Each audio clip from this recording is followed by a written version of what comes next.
Welcome to Retrobot, the YouTube channel where we feed a friendly space robot a diet of pure nostalgia.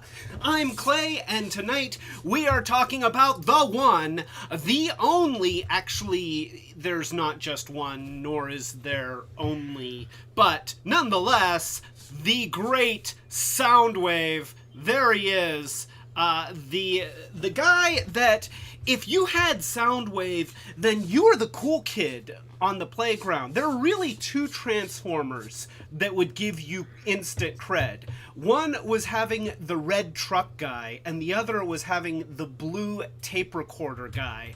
And Soundwave, I'm sorry, but I think that he was actually cooler than Optimus Prime back in the day. So yeah, we are looking all about Soundwave and his entire cassette army. Oh, look at that. Hey, it looks like we've got Blaster there too. I'm sure that some people care about him, right? Maybe. But before we get to that, let's go ahead and welcome our friends in the chat. So, a toast and a welcome to Rob S. And Joy. And Starhound. And the Machiavellic. And Collini. And a toast to my lovely wife, Monica. And a toast to you, Retro. You know, one of these days, I have to give you a mouth so that you can drink. That would not be so bad. If you could drink anything, what would you drink? Like, what would get you? You have no idea. The concept of drinking is sort of an, dare I say, an alien concept to Retrobot. So, yeah, I went there because, see, he's an alien. Thank you, Dudley. Dudley is acknowledging that that was not funny in any way. Also, everybody's a critic. Everybody's a critic. Thank you, Retrobot. You know, this is for your benefit, pal. So, you know, a little less of the flappy and a little bit more of. Okay. He's gonna kill me in my sleep one of these days. I know that it's going to happen. As soon as he figures out how to get his nostalgia nourishment on his own, then I am dead. So, yeah. Thank you, Dudley. Dudley is not happy that we are doing this week's live stream, probably because he's a Blaster fan. I feel like that's what's happening. So, one last order of business before we jump in is tonight's drinking word, and you can see it right over there. The word is tape. Whenever you hear me say tape, then I will drink. And I actually said it twice, so.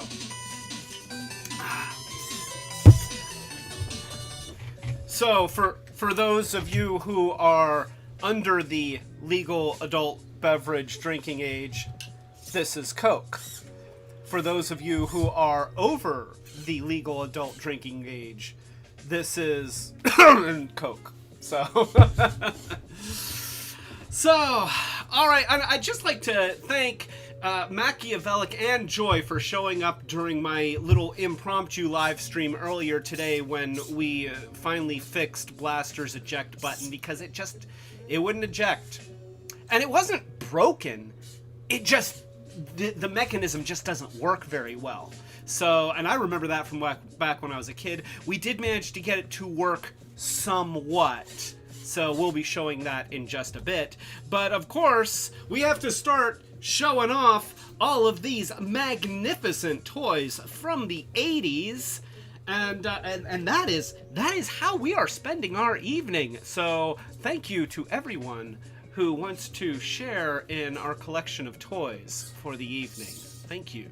So let's go ahead. I'm gonna have to make some room here at some point. Let me move some of these guys just so that we can get a clear view, because this is gonna be a pretty cassette-heavy evening, because, of course, that's what made Soundwave everything that he was, is not just that he was cool, but his interaction with his cassette army.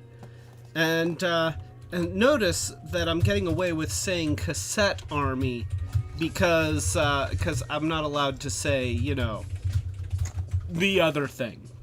So let's move some of these guys out so you can get a clear view of our hero here. And by the way, I'm gonna take a moment to shout out to Starhound, who has been doing plumbing work all day long. Starhound, I know what that's like, and let me tell you, there is something about plumbing that just makes me need a lot of Teflon tape. Haha! See, I worked in tape in a plumbing reference, and now I get to drink! And I hope that you're playing along with me, Starhound, because after a day of plumbing, you deserve an adult beverage. Assuming that you're old enough to drink. If not, then no. You should not. Wait until you're 21.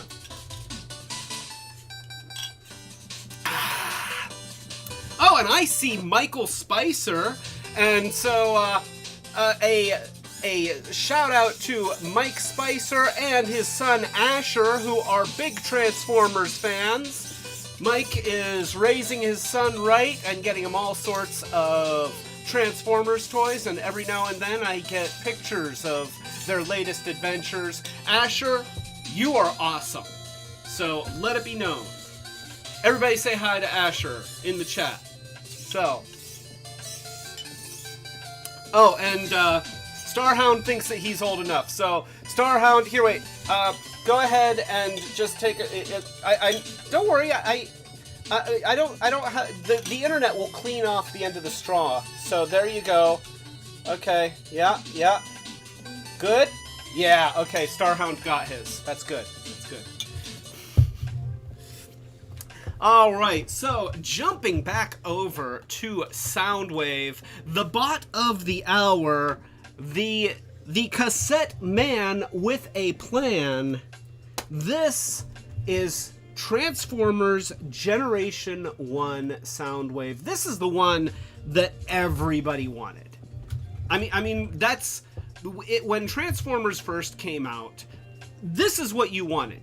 Yeah, you either wanted the big red truck guy or you wanted the blue tape deck guy, and oh gosh darn it, I said it. So, the thing.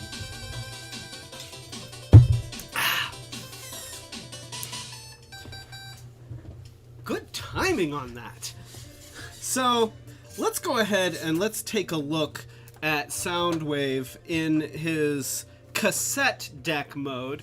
And so the funny thing about Soundwave is that I had a micro cassette recorder when I was a teenager, and they did not look like this. They were little black rectangles with controls on the side. I have never in my life seen a cassette deck that, just like in the Saw movies. So I have never in my life seen a cassette deck that actually looked like this. And you can see that they've got like a clearly marked play button and then a record and a stop. And then you've got the rewind and the fast forward here, which are arrow shaped, and he's got a record light and a right and a left, and he's got a volume knob. So he's got all of these things that make him look cassette deck like. But he's even got a counter. Look, there's a counter right there. Let me try and get it in focus. So yeah, it's even got a counter. So it's got all the things that a cassette deck would have, but I swear I have never seen any cassette deck that actually looked like Soundwave. And that sort of bugged me when I was a kid. I'm not gonna lie.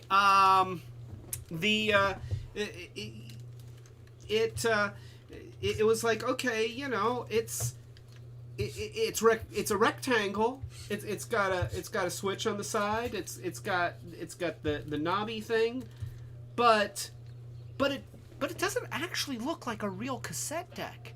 And the amazing thing is that it didn't matter.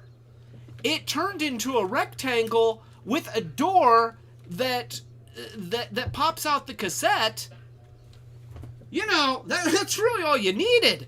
And yeah, you can sit and do that for hours. I mean, that's the good stuff right there. Oh, also, Christopher Remley is here. A toast to Christopher Remley. And he can't stay for the whole stream, but he did want to say hi. Hi, Chris. Good to see you. So, yeah, we have... Now, whereas Optimus Prime, he looked like a real truck. I mean, obviously holes in the headlights, but his truck mode was very, very literal truck-like.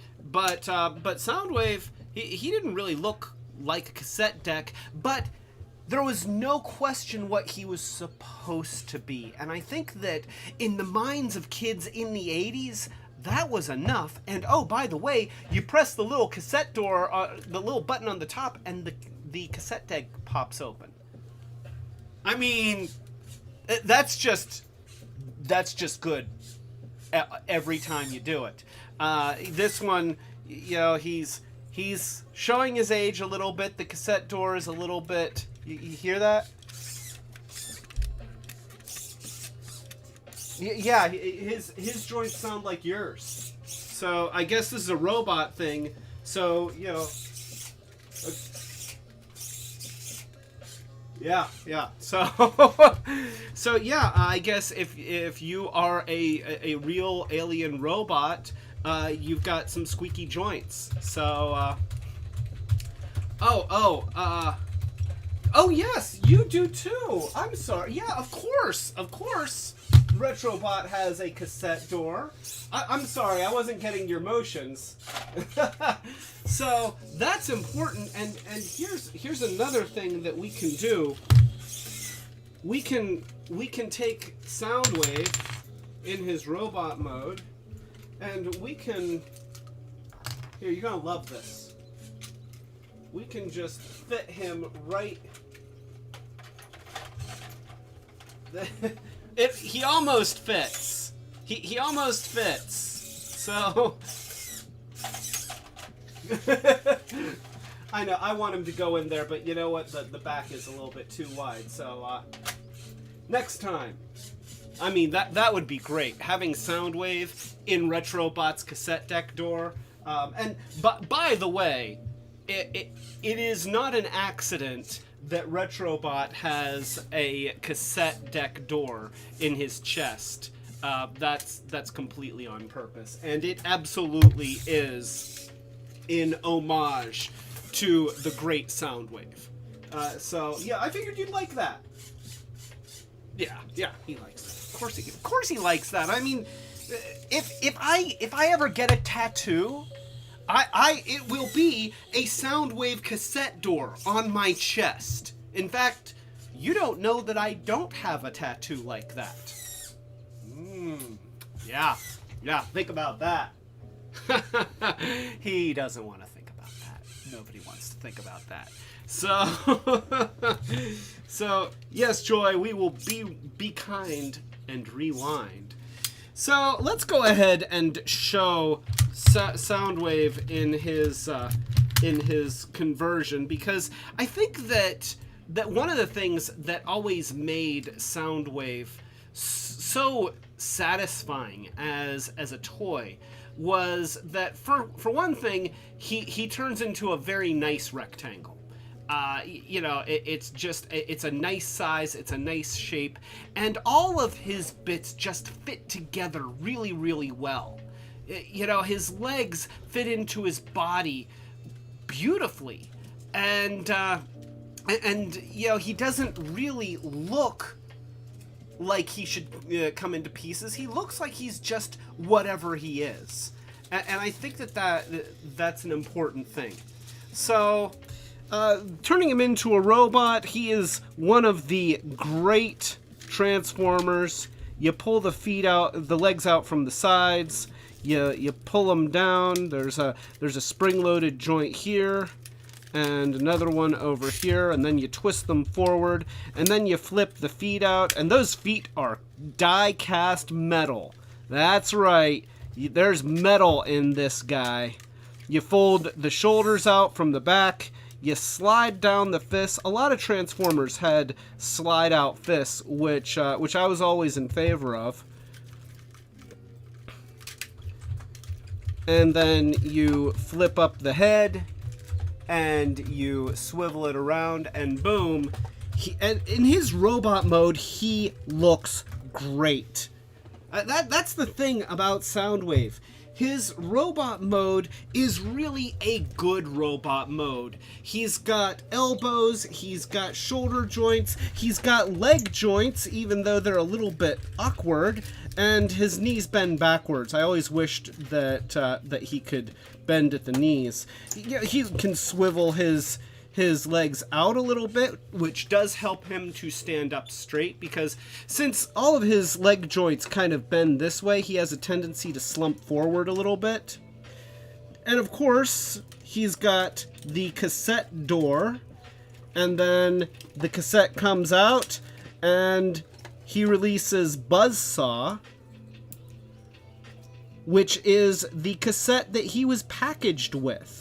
Now, Buzzsaw didn't see a lot of attention in Transformers media. I don't remember ever seeing him on the cartoon, and I think that he only made a few token appearances in the comic book.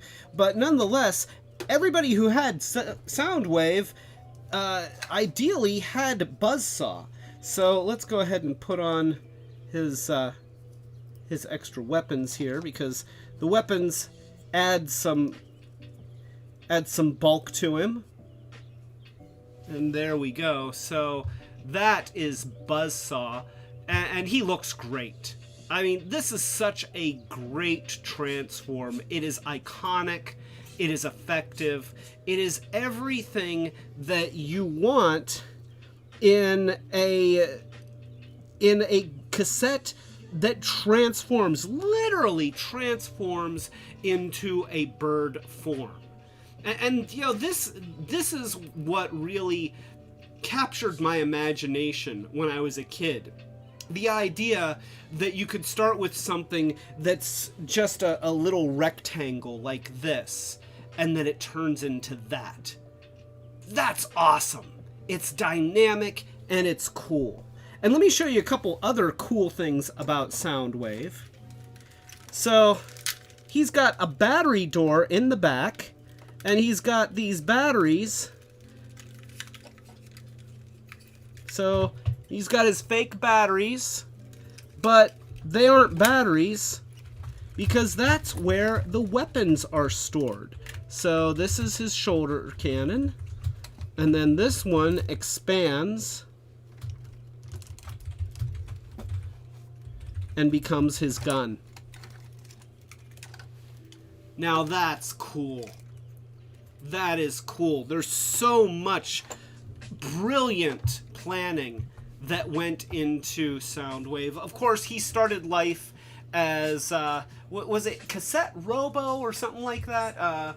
Cassette Man from Micro Change. He was from the same line that Megatron came from, where Takara produced a line of transforming toys that looked like everyday objects. So if you had a Walther P-38 just lying around, it could be Megatron. I don't know which one of those possibilities is scarier, But nonetheless, yeah. So you had Soundwave, of course.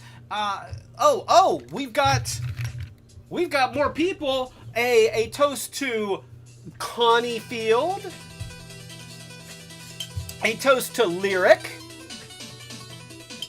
A toast to Cadence. And a toast to Nathan Fillion.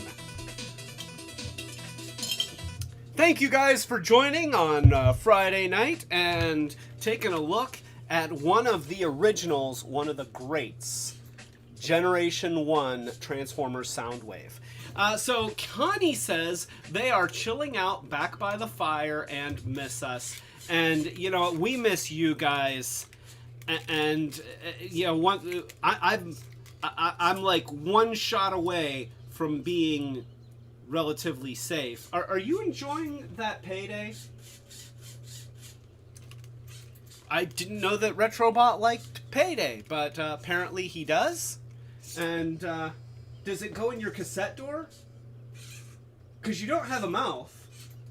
How are you even eating that? Does anybody else understand the concept of what's going on here? Because I'm not sure, and the implications kind of frighten me. You polished off most of that, pal. Huh. Okay, well. Rob S. says, Soundwave superior, Retrobot superior, also superior. Thank you for that, Rob. Yeah, you know, I feel like these guys would be buds. You know, they got the chest door thing. And here, there you go. You can just hold on to Soundwave.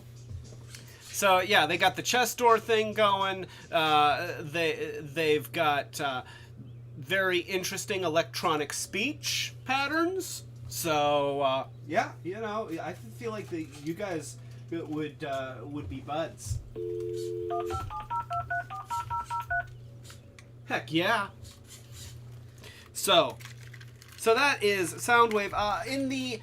In the Generation 1 cartoon, Soundwave was depicted on Cybertron having some sort of a lamppost mode, or, you know, maybe it was a power tower. I've never really known exactly what it was, but it looked like the other things outside of the Autobots base. So maybe he was a Wi-Fi tower. He is the communications officer. So you know, and so his transform was shown as kind of him having his legs together, sort of, and then, you know, him kind of leaning forward a little bit, but, you know, of course Soundwave doesn't lean forward, so what you could do is you could actually kind of lean him backwards a little bit, if you can swivel the arms around. But, of course, when I was a kid, everybody would do that. You know, you do the thing and be like, look, you can do his Cybertron mode! And that was one of the things when they released the Siege version of Soundwave. There was a secret lamppost mode that was kind of inspired by his Generation 1 incarnation. But really, pretty much any version of any Transformer can turn into that lamppost. You put your arms out and tuck your head down. If you can get rid of your head and put your arms out, tuck your fists in, then you've got a lamppost mode. I can transform into lamppost mode. So, excuse me. So I'm getting a message from my finger. Do you think they did that on the cartoon on purpose so kids could kind of do it?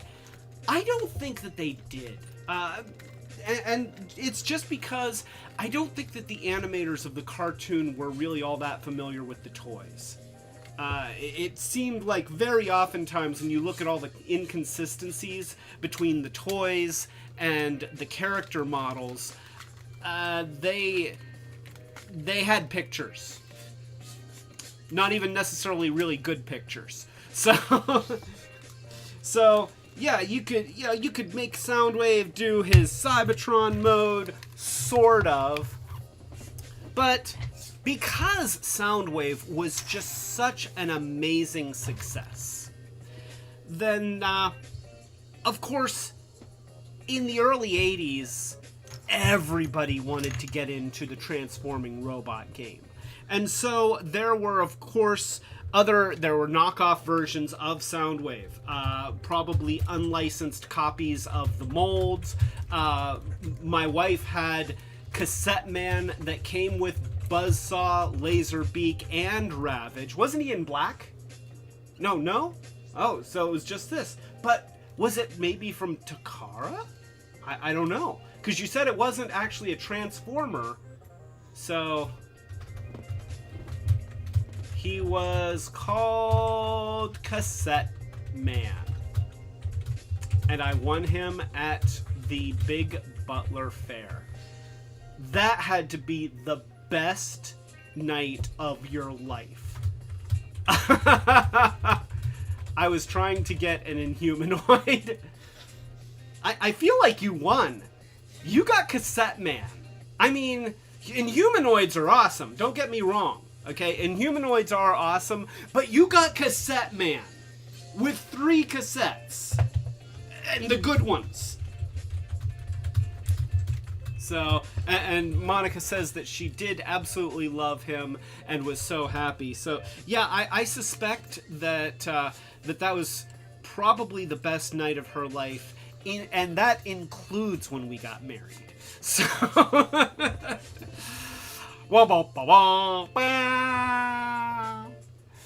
so yeah, we've got Soundwave here, and we love Soundwave.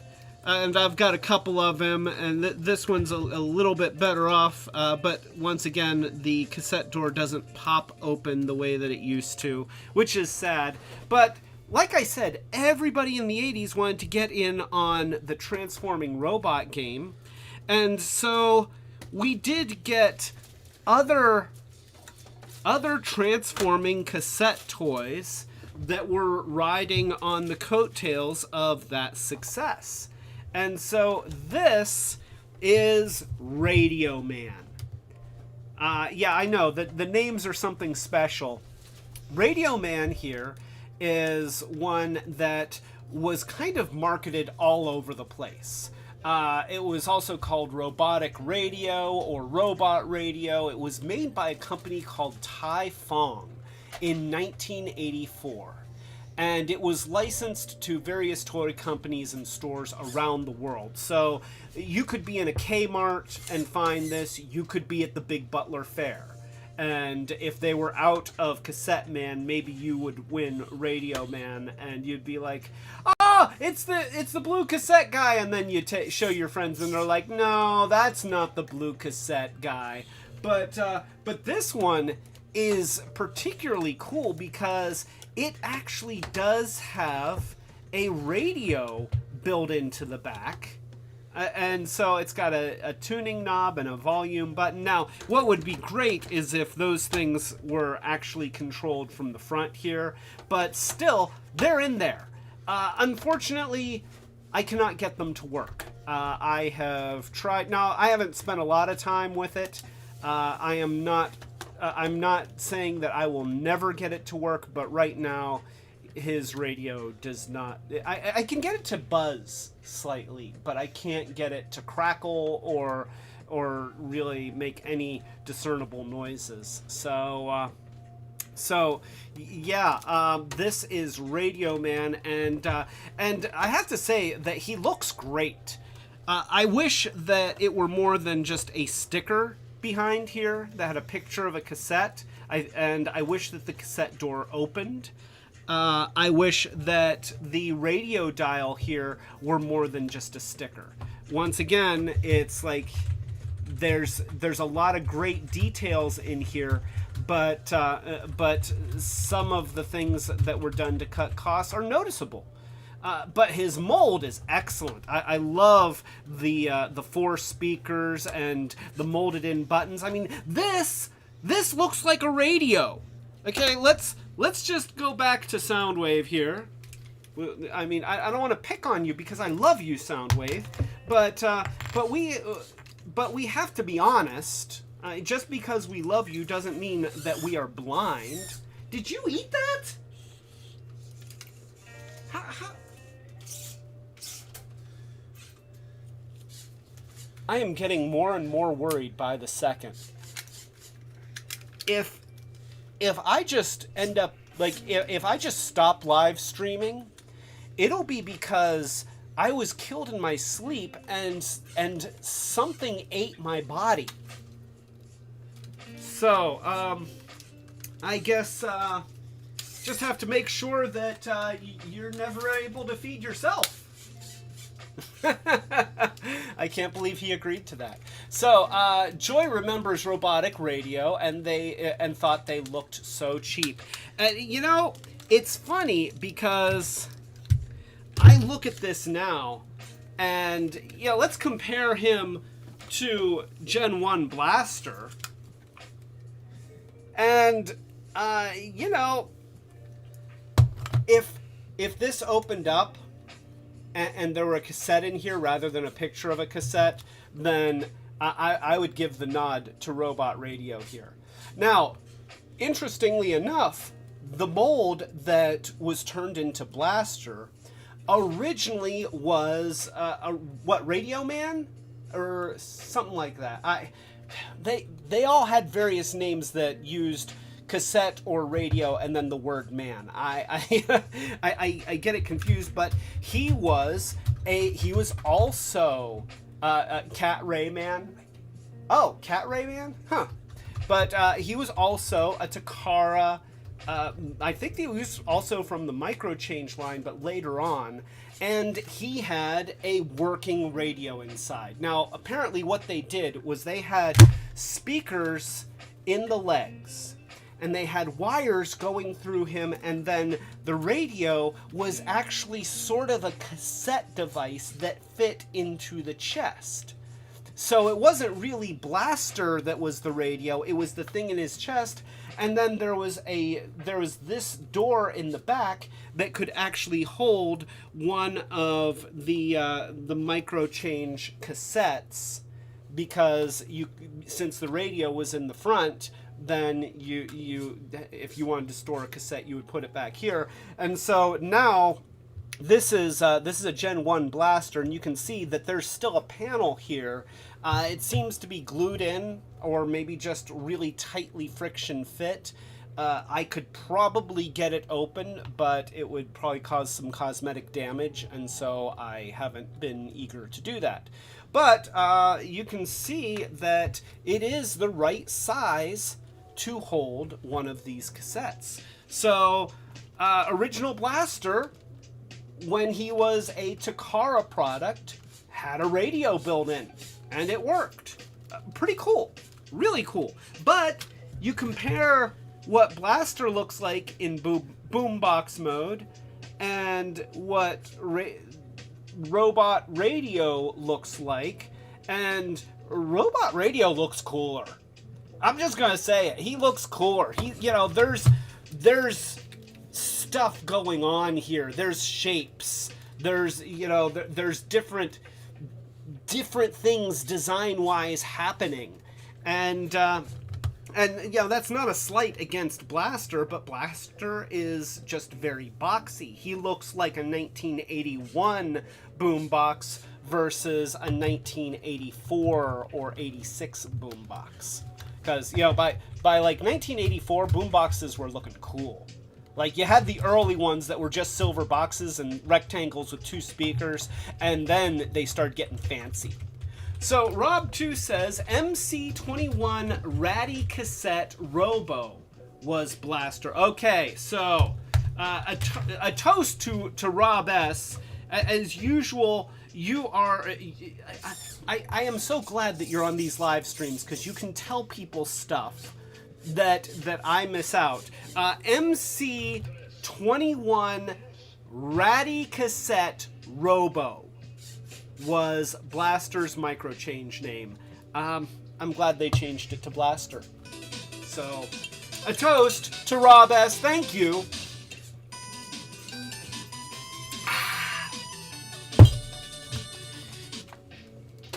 So let's go ahead and let's turn him into a robot, because that's what he does, in addition to sort of making a buzzing noise. Wait here. Nope. I've got batteries in him, and he's not even making the buzzy noise, so yeah. So we've got the legs, which are the lower speakers. There we go. And then we flip these around here. And he's actually, his joints are very tight, and he feels pretty solid for a guy that's made mostly of plastic. And then we've got the feet just do a pull-out thing, and they're hollow underneath. They're not terribly impressive feet. I'm just gonna say, not the most. I mean, they're there, but you know. Arms pull out like this, and then you got the shoulder, and then you can twist the fist forward. And twist the fist.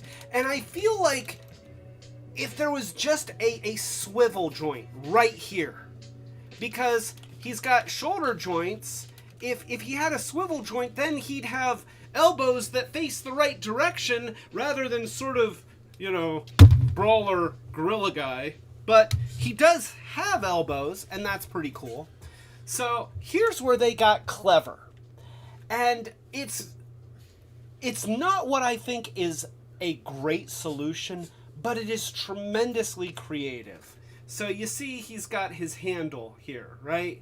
Well, if you look on the back, there are half robot faces, and these things just spin around to become the head. And that, here, let me show it on the other camera. So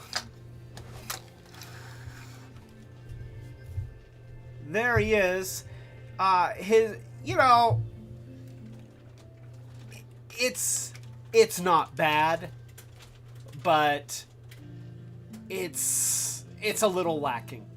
You know, having that line down through the middle of the face, and the face itself is not a very good robot face. Let's just be honest.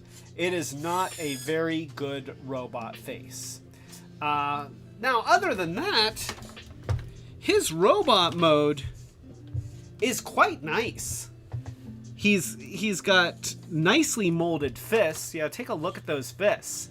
Those are really, really nicely molded. I mean, he's got fingers and everything.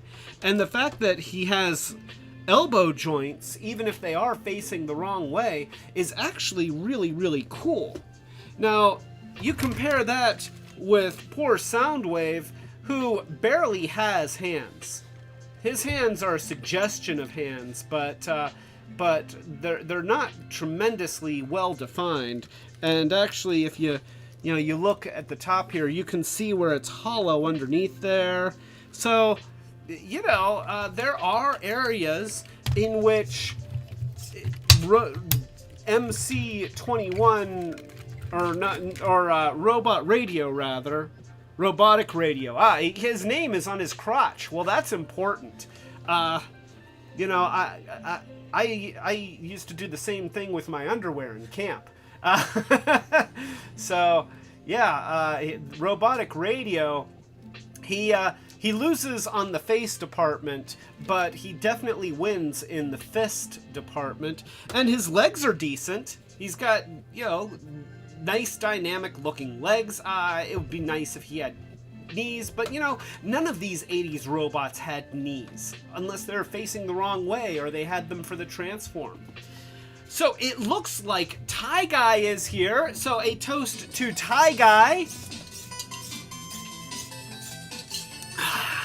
Welcome, Tie Guy. We're talking about Soundwave and other transforming audio devices. So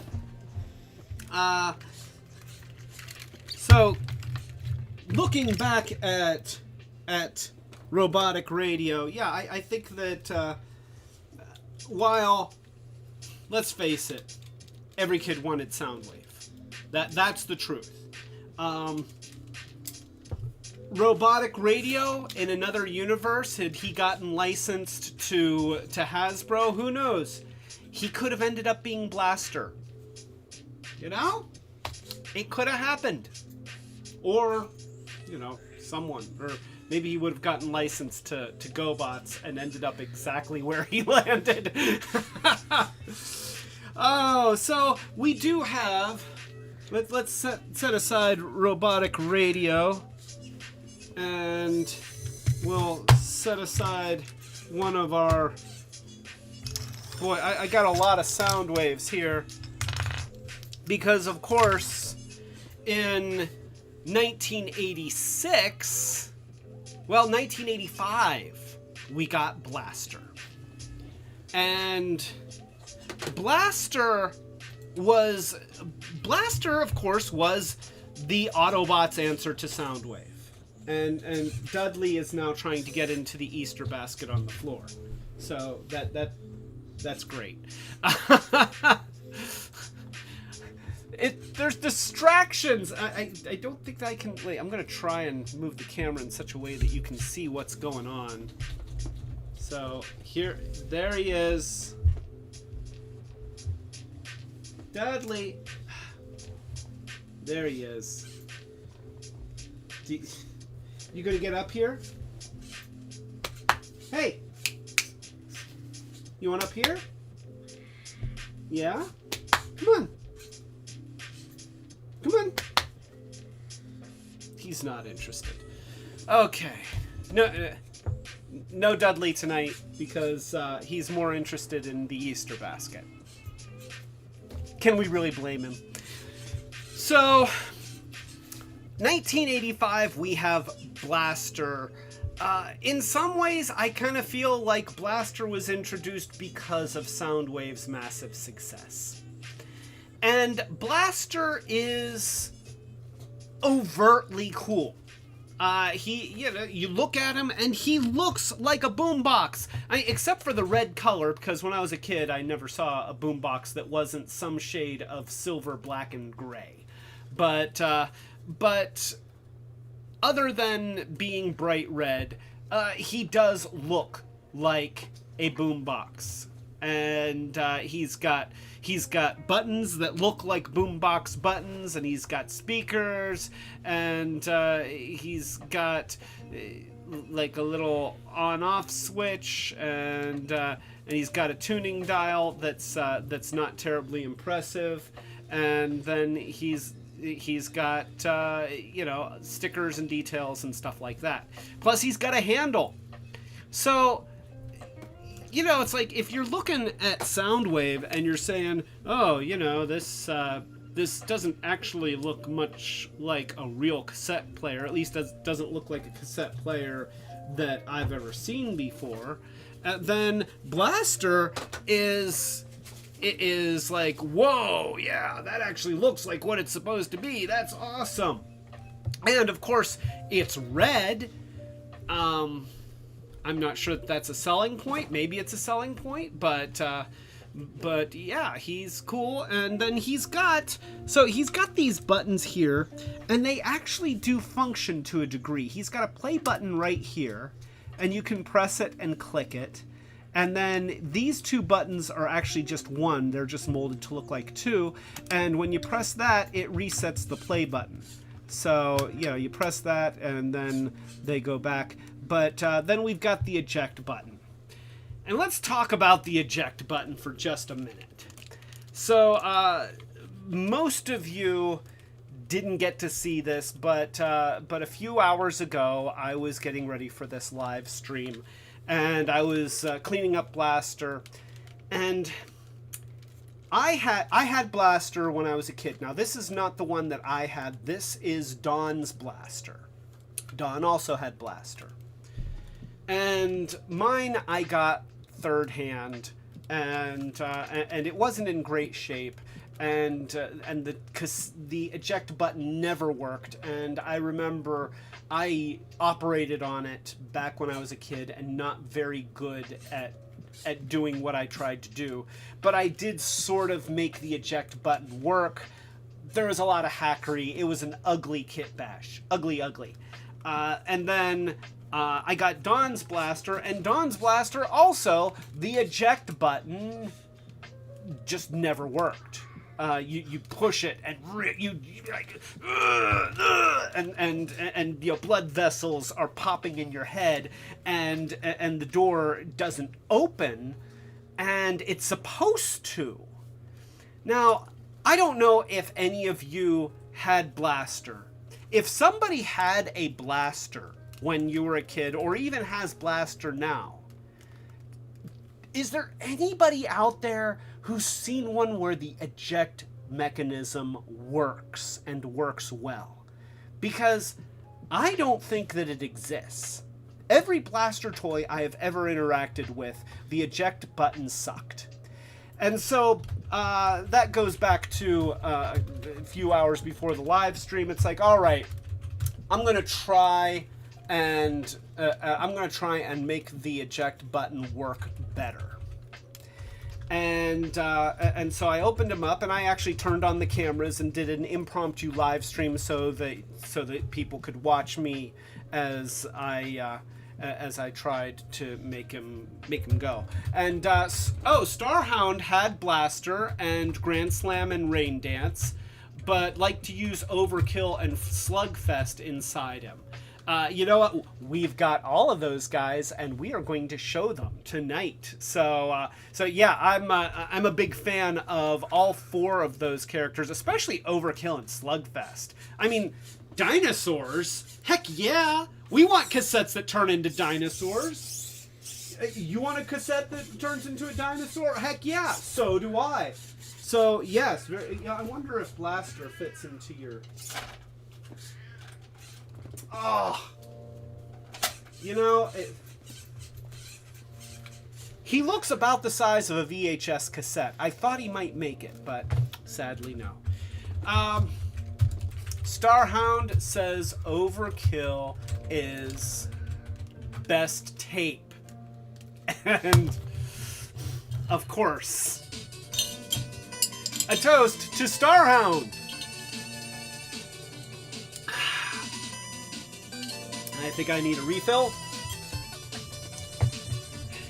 You know, those somethings and Coke, those are good.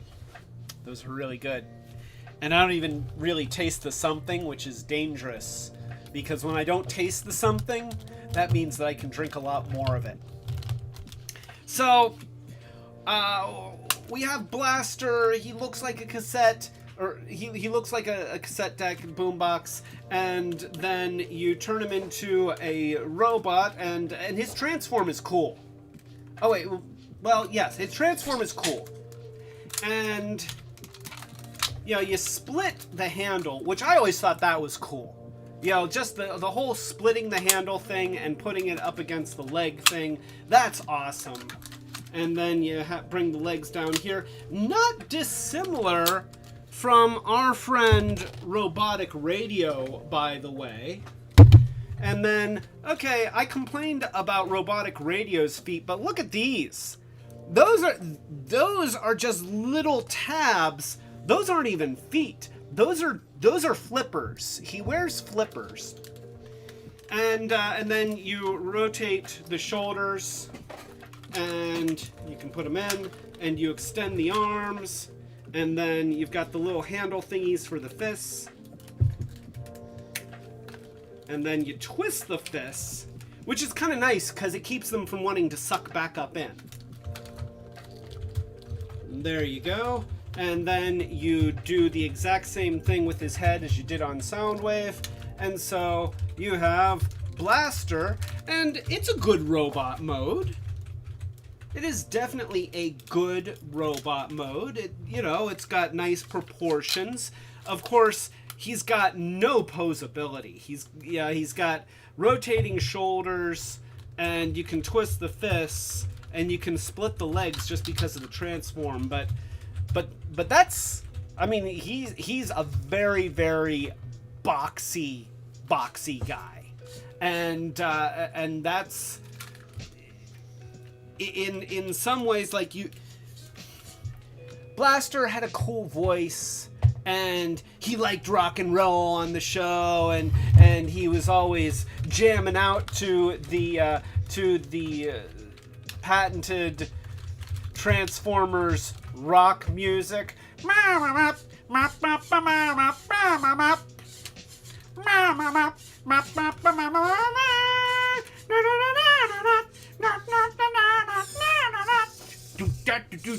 So yeah, it's actually a little bit of a banging theme, you know. But when I was a kid, it was like, why do they always play that dumb music? So we were told that Blaster was cool, and that's the difference. We were told that Blaster was cool, but Soundwave just was cool. And I feel like Blaster has never been as legitimately cool as Soundwave. You know, Soundwave was just being Soundwave. He didn't try to be cool. He didn't need a bright red paint job. He didn't need to be listening to rock music. He didn't need to be talking like a DJ. He was just Soundwave, and that was enough. And that's, you know, it's like, sure, we all liked Blaster, but was he really as cool as Soundwave?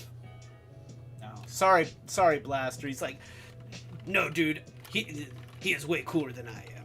I mean, Blaster. Aw, shit. What's up, you motherfucker?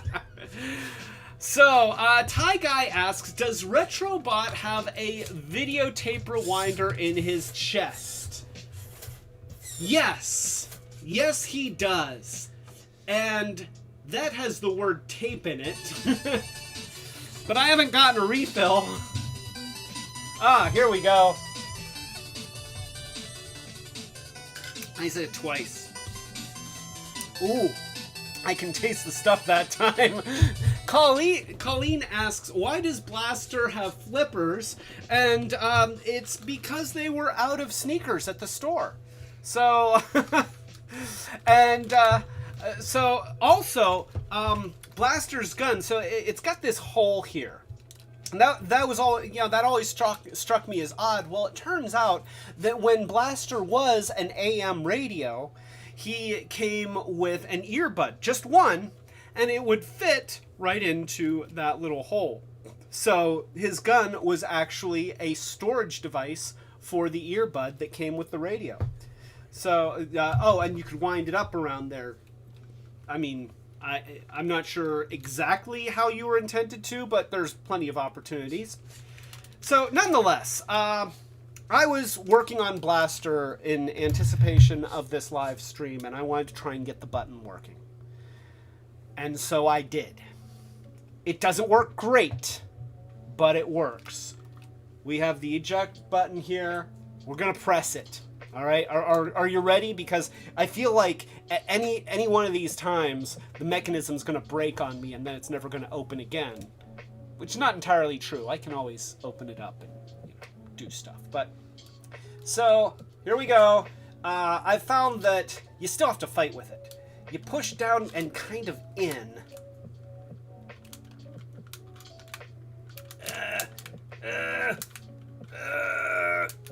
Come on, he can do it. He can do it.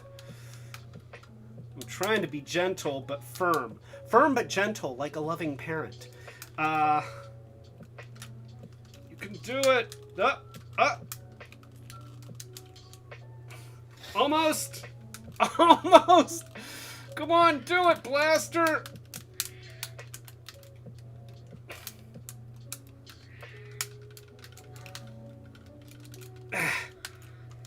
I got it! I got it! It's crazy. They have so the button in there has like this little wedge shape. And you press it down, and the little wedge shape comes up, and as it goes through this little rectangular opening, it kind of nudges it sideways. And the piece that goes sideways also has a little wedge shape on it. And then that nudges this little plastic latch that's inside here. That you see that little bit of black in there? That is the latch, and it's spring-loaded, and it goes all the way down inside him here. And so it has to go up and slide, and this thing comes over and slides, and then it pushes up this thing, and it's all a bunch of parts with ungodly poor leverage and a lot of friction. And I have put silicone spray in there, and I have made sure there's no burrs on the parts. But honestly, I feel like it's kind of a ridiculous design, because just bear with me here. So you have this thing, and it's on a pivot, and when you push this down, then the little piece inside, because it's a lever, it kind of comes up like that. Well, instead of having that have a wedge on it that has to force something sideways, which isn't the way that it wants to go, and then have that force something up using the same kind of thing, why not just extend this black piece over at the bottom so that when the back end of this button goes up, it presses this thing up? I mean, wouldn't that be simpler? I haven't wanted to just replace that piece, but at some point I may just replace that piece and say the heck with the original parts and make parts that work better. So nonetheless, he does have an opening chest door, but Soundwave's works better. It just does. And sure, I wish that it like every cassette player that I had a, it was like the stop button that would pop open the chest door. Okay, it didn't have a separate thing, but I have seen really, really old ones that did have a separate little thing. And so this is legit, and it works. And on the cartoon, they highlighted it. He was always, and then, the whole thing. So Starhound says, "Open, damn it, open!" Yes, I finally unleashed the power of the Matrix. So Tie Guy says, "That sounds way too complicated for a tape deck hinge." Oh, gosh, Tie Guy, et tu, Brute. A toast to Starhound and to Tie Guy. Tape deck. Yeah. So I almost don't want to. I'm just going to leave it open for a moment. So what we'll do is I'm going to show off one of Blaster's cassettes. Even though we didn't get Autobot cassettes until 1986. They were unveiled in Transformers the movie, and they were used in the third season of the cartoon. But I'm going to go a little bit out of order. That way, when I'm done showing it off, I can put one in Blaster and close his door and not try to open it for like another day or two or something. So excuse me. So this is Eject. He is an Autobot cassette, and you can see that what I've done here to make my life simpler is I've attached the extra weapons to the back of the cassette. That just helps to keep them in order, because all these guys came with extra weapons, and you end up with a lot of little silver guys that have weapons in pairs. So that is his cassette mode, and he looks like a cassette. That's the thing. He looks great. The original cassettes, you see Laserbeak here, and they used these foil stickers, and I'm not a fan of the foil stickers. Now, these are better than the ones that were used in the Power of the Primes line. Those were awful. These are actually pretty nice as foil stickers go, but you look at the stenciling, and I'm assuming that this is some kind of screen printing or yeah, probably screen printed, most likely. And it looks really good. It's nice when these details are just painted on rather than being applied with a sticker. So I have to say that I really like the way that that looks. And of course, they have the picture of the tape that's inside, which means I have to say it, but I'm not going to do it yet. They have the little time counter thing. They have, the printing that you would find on micro cassettes. See, it's an MC60, which means that it's a micro cassette 60-minute cassette. And this is side A. And then this is side, oh no, what the heck is that? That's not a cassette. That has an Autobot sign on it. That must be a robot. Okay, just look at this side. So his cassette mode looks really good. It really does. And, Machiavellic says, I wish Kingdom Tracks came with a blaster in tape form, just like Masterpiece. And it should. And okay, now I've said it twice, so I really have to drink. 1, 2, and a toast to Machiavellic. And what are you doing?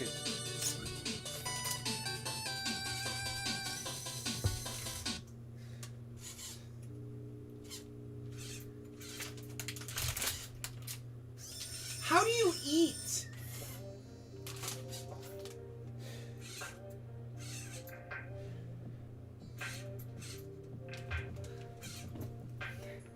So here's the question, are the cocoa creams good? Well, in that case, I'm glad that you ate them. All right, well, here you go. We'll just... I'm assuming that they were good enough that... There you go, pal. Yum. In future upgrades, I'll make it so that you can pop open your own door. I will. It'll happen. Just hasn't happened yet. And we only just got full arm articulation here. So we're working. We're working towards something here. So yeah, we have eject, and he's got his tape mode, and of course he's got a robot mode. So let's go ahead and transform him. So you've got the arms that pull out of the sides here, and his head is spring loaded, and it just pops up, and boy, that works well. It works. Honestly, it works so much better than Rumble and Frenzy. We've also got the fist, which is inside here. So, oh wait, we have to twist this around the other way. So, well, I'm not sure how his... Yeah, he's got weird arms. Let's flip those around, and there, and then we've got the legs. And the legs, here, we've got the feet here. There. And there. And then they go back like this, and forward like that, and then you've got the little feet that flip out. And then he's got his arms, which I feel like his arms are backwards. It's like he's got these big things on his arms, and then the hands almost look like they're on upside down. But if you do this, then it looks like his knuckles are on the inside. So I'm not sure what the best way. I guess you could do that. And then he looks like he's wearing water wings. Oh, these pull out too. Let's not forget to pull them out. So, yeah, I'm honestly not sure what the best way is. I guess it's like this. So that is eject, and oh wait, we have to give him his his guns. So he's got. Let's see, this one probably. Oh, okay, they're the same on both sides. So yeah, we'll give him his guns.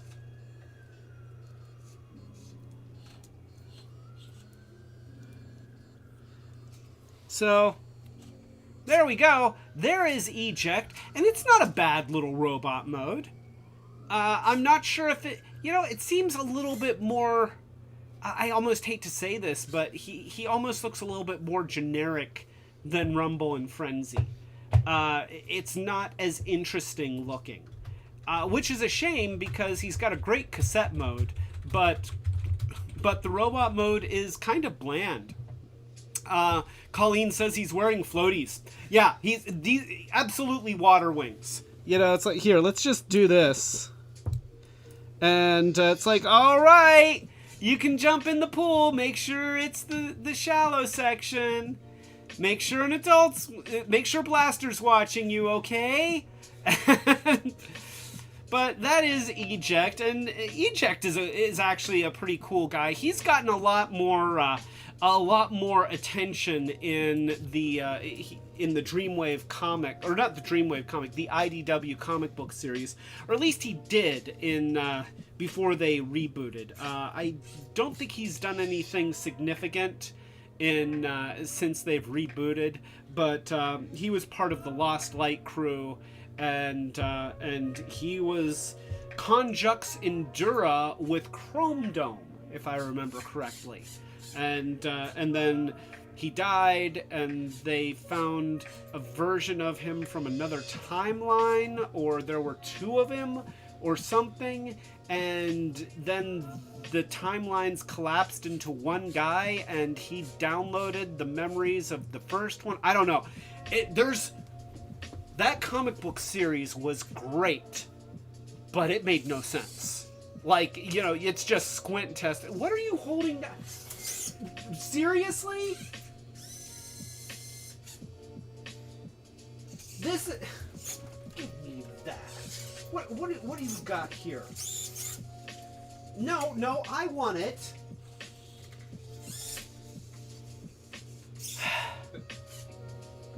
How do you even ingest that? It does not go in there. There's no...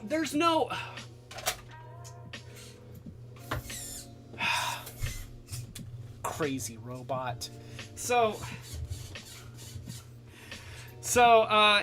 that's Eject, and he's gonna make the ultimate sacrifice right now. He is going to go back into Blaster's chest, and he may never come out again. We're gonna find out. So I'm gonna flip the feet back in, and then I'm going to spread the legs apart that way. That just looks uncomfortable. And then these slide in like that, and then we'll close the arms, pivot them in, and so ideally the head, okay, there we go. So we've got him in cassette mode. Here we go. Look at that. Blaster now has a cassette guy. Yeah.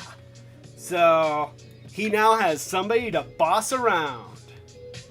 I kind of wish, retroactively, of course, I wish that the line of holes here were compatible with the posts that went into the cassette, so that you could take the extra weapons that you always had left over and add them to Blaster's weapon and kind of make a super weapon. I feel like that would be cool.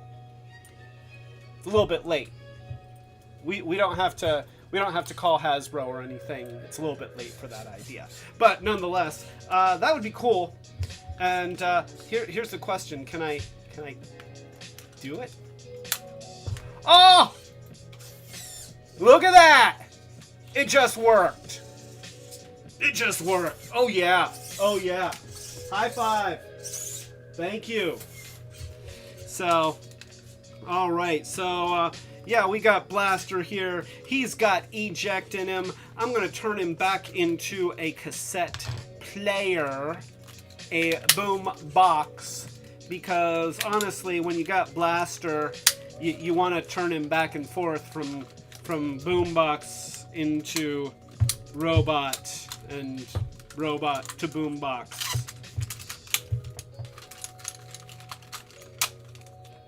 I remember the commercial for Blaster showed a kid going like this, and I thought, oh my god, that poor kid. He gets his chance to be on TV, and they're having him do that. Oh, you know, he is never going to work in television again. So, I always, you know, you can also take the thing and stick it in a screw hole. I don't know if it's supposed to, but that kid was Jake Lloyd. Poor Jake Lloyd. You know, here's a toast to Jake Lloyd, because he has gotten a lot of crap over the years, and it wasn't his fault. Jake Lloyd, I love you.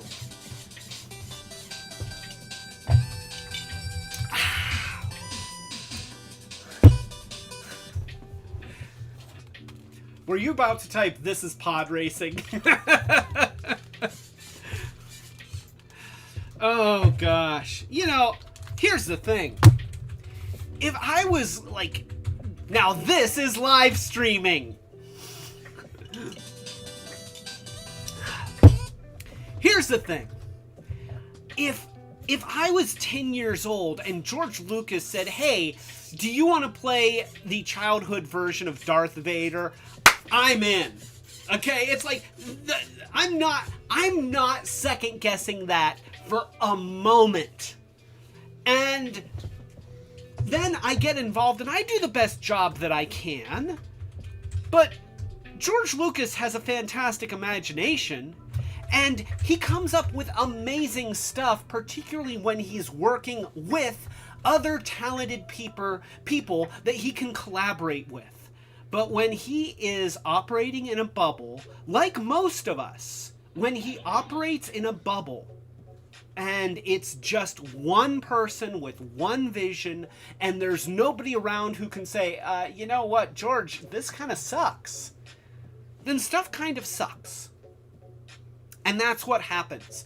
And as somebody who works in the design field, I can tell you, over and over again, you see this all the time, especially with people once they have reached a certain level of prestige, that they stop wanting to listen to the people around them. And their work always suffers. It is a very, very, very rare case when you have somebody that actually does better work when they're working alone. So he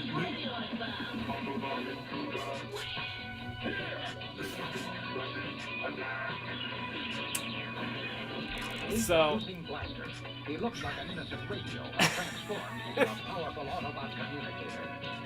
So there it is. Okay, so before we get a copyright strike, the other thing that always kind of bugged me about Blaster is that in robot mode, he's huge in comparison to the other Transformers. Like, he towers over everyone. So, you know, that's Blaster. That's Blaster. And so we're going to set him... We're not going to completely set him aside. Oh, Jessica Cheery is here. Jessica Cheery was in the previous live stream when I was fixing Blaster. Jessica, I don't know if you saw it, but we just opened Blaster's door. Oh yeah, it still works. So a toast to Jessica.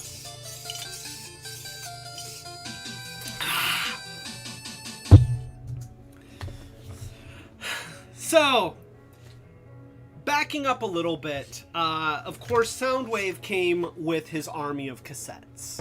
And that's what made him cool. And, of course, the ones that we saw most often were Rumble and Laserbeak. Where's okay? And Laserbeak, except that this is not Rumble. This is what we were shown on the show as Rumble, but this is Rumble. They got the names backwards. So now, of course, in subsequent media, Rumble has gotten his red and black color scheme back, which honestly is cooler looking than the kind of monochromatic blue. But yeah, so depending on whether you are married to the 1984 cartoon in your headcanon or not, this could be Rumble or this could be Rumble, but technically this one is Rumble and this one is Frenzy. And it was very, very rare. I want to say that they might have shown Frenzy twice in the animated series. And it was, like briefly, it just... In fact, wasn't he in the movie scene? Yeah, he was in the movie scene. Rumble, Frenzy, Ravage, Ratbat, Eject, Operation, Interference. I think that was it. I'm not sure. So we're going to pull out both Rumble and Frenzy because they're in subsequent media, they've been treated like a pair that were always working together. Which is funny because in the cartoon, it was all Rumble. And they could have used... Here's the thing. There were only 11 Decepticons. So, you had Megatron, 3 Seekers, Soundwave, Laserbeak, Rumble, Ravage, and then Reflector, and then Shockwave stayed on Cybertron. And so, and that was your core cast of Decepticons, and then they would make Seeker clones to fill in the ranks in the background that were usually various shades of gray and purple. Why not show both of these guys and show Buzzsaw every now and then? There were 30 Autobots. And 11 Decepticons. You take advantage of every Decepticon that you've got. So, Rob S says Frenzy's biggest moment was in the movie, and it was just being Rumble's twin. Yeah, and that's really it. That's really it. So let's go ahead and let's take a look at Rumble, actual Rumble. You can see that his cassette mode is actually very nice. It's a shame that the stickers just don't hold up well over time. And I'm kind of wondering if there's a place where I could get new stickers, but because there's nothing wrong with this toy. It still looks good. The plastic has held up.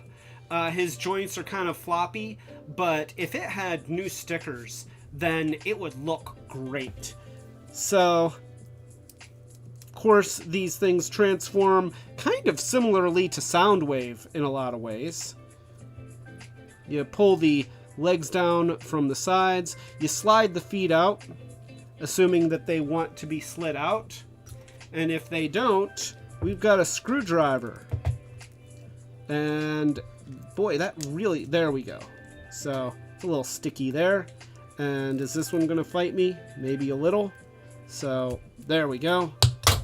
And then I'll just throw my screwdriver around, and then we twist the legs so that they face forward. And then, now this is actually pretty cool. The spring inside the head was never quite strong enough to really pop the head up effectively, but there it is. And actually his head's doing all right, so that's not too bad. I've had a couple Rumbles over the years, and usually their heads are pretty floppy. Well, even his, he kind of, he's almost there. Okay, ideally it's up like this, but it tends not to want to stay there. And then of course you've got the guns, which go on the back, like that, or you can put them on, you can have him hold him, just like that. Or, and of course this is what all the kids in the 80s did, they would take the guns and put them backwards on his arms, turn his legs around like this, and then now he has pile drivers, and he can be like, wait, here, let me get a surface. All right, so he could be like, and those were his pile drivers. Now that was a feature that was really shown very heavily on the cartoon. So of course we all wanted to do it, but they didn't really give you instructions on how you were supposed to do it. But the guns did sort of serve that purpose. So his chest looks great. This is actually a pretty decent little robot mode. The shoulders are a little bit awkward. It seems like the linkage for his forearm goes out, it almost looks like his shoulder is supposed to be a bicep, but if that's the case, then they would be down like this, and that doesn't work. That just doesn't look cool. So I'm assuming that these are shoulders. I guess they could be biceps, but I think they're supposed to be shoulders. So yeah, I love the gold on the chest, and I love the detail on the chest. I think that it looks great. And of course, we'll get Frenzy here, and we'll show him as well. And so he transforms exactly the same way. And we got a little bit of stickiness with the feet. So fortunately, that screwdriver is not too far away. We're just gonna push the feet. Oh boy, that's really stuck. Come on, foot.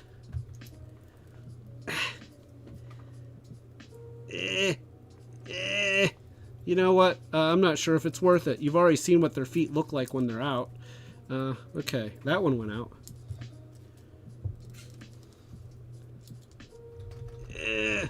Okay, you know what? I'm just leaving it. I'm gonna let it go. This is me letting it go. And then we pull his arm out. Frenzy is definitely in a little bit worse condition here. His joints are a little bit sticky, and you can see that there's some corrosion building up on his screws and in some of his joints, which is a shame.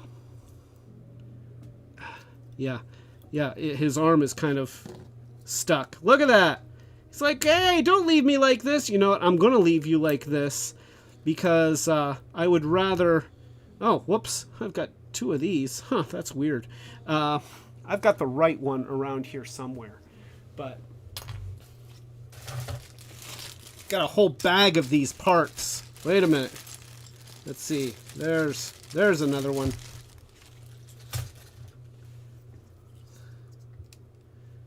There we go. So, there is Frenzy, and the gold paint needs a little bit of touch-up. He needs some love. He definitely needs some love. But, he wants to put his arms around his brother Rumble, and that's okay. So, and neither one of them wants to stay standing for very long. So, that is Rumble and Frenzy.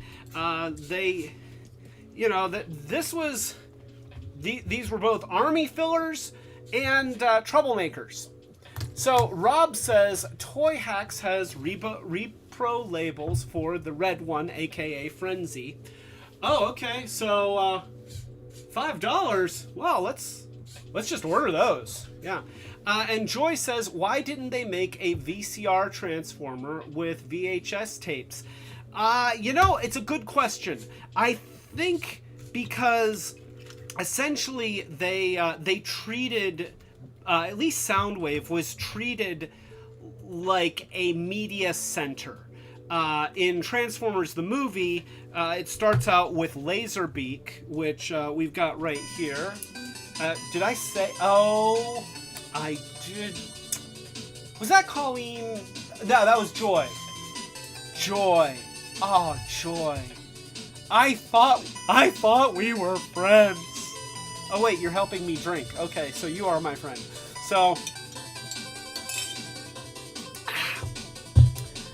And Osaka Jack is here! Hey, Osaka Jack! It's good to see you! A toast to Osaka Jack!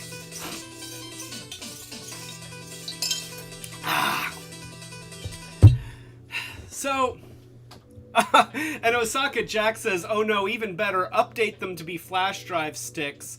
That way Soundwave can still say eject and it works. You know what? Yes, that is smart thinking, Osaka Jack. Another toast to Osaka Jack. And by the way, that is kind of coming up. I have a version of Ravage that turns into a USB drive. We don't have him for tonight. I mean, we have him, but I feel like by the time we get through all these cassettes, then I'm going to be snockered, and it's going to be time to go. So, we also have the MP3 version of Sound Blaster, which is kind of cool. So anyway, we've got Laserbeak here. And I did a little bit of work on him because my Laserbeak was in bad shape. He actually has Buzzsaw's wings, and the difference between Laserbeak's wings and Buzzsaw's is that Buzzsaws have a little bit of a gold tint, but other than that, it's pretty much the same. So, you know, at some point, if they have repo labels for Laserbeak, I could use those too. But you pull the wings out, and it's just, yeah, of course, Laserbeak is a repaint of Buzzsaw, except he got much, much more attention in the cartoon. Like, he was always out there, and he was like the most reliable Decepticon of all of them.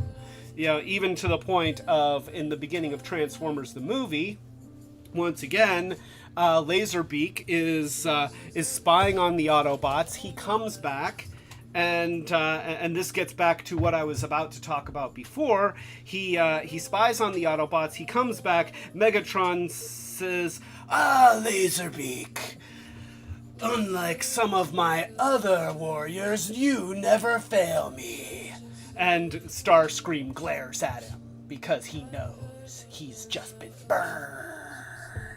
So then Laserbeak transforms and Soundwave transforms. I guess that makes me the new leader. No, it does not. You are not leader, Starscream. So, Soundwave transforms into a cassette deck. Laserbeak goes inside, and then he plugs into the computer, and he's functioning as a VCR. He's playing the video of what Laserbeak recorded. So I'm thinking that their thought was that they've already got a robot guy that takes cassettes. They're cassettes. He doesn't even look much like a micro cassette recorder, so really doesn't matter whether he's a micro cassette recorder, a regular cassette recorder, or a video cassette recorder. He's a box with a cassette door. That's all you need to know. Any cassette will do because they change size. So yeah, I think that as far as Hasbro was concerned, cassette was a cassette was a cassette. It had tape in it. And that means that I have to drink again. So yeah, so we had Laserbeak, and we had Rumble, but actually Frenzy, and then we also had, and this was my favorite cassette. This, hands down, this was my favorite cassette of all of them. And I think a lot of kids, this was their favorite. So, for some, maybe their favorite character. This was Ravage. Look at Ravage. He looks great. He is so cool in cassette mode. You know, you can see that there's the cat bits in there, but it is such a nice cassette shape. Of course, I have stowed his his weapons on back of him, but he looks cool. He just looks cool, and he's got the metal legs, and he's black, and amazingly, they didn't do a repaint of him. It's weird because it seems like there should have been, but there was only one Ravage, and this was he. And to transform him into his cat mode, you did this.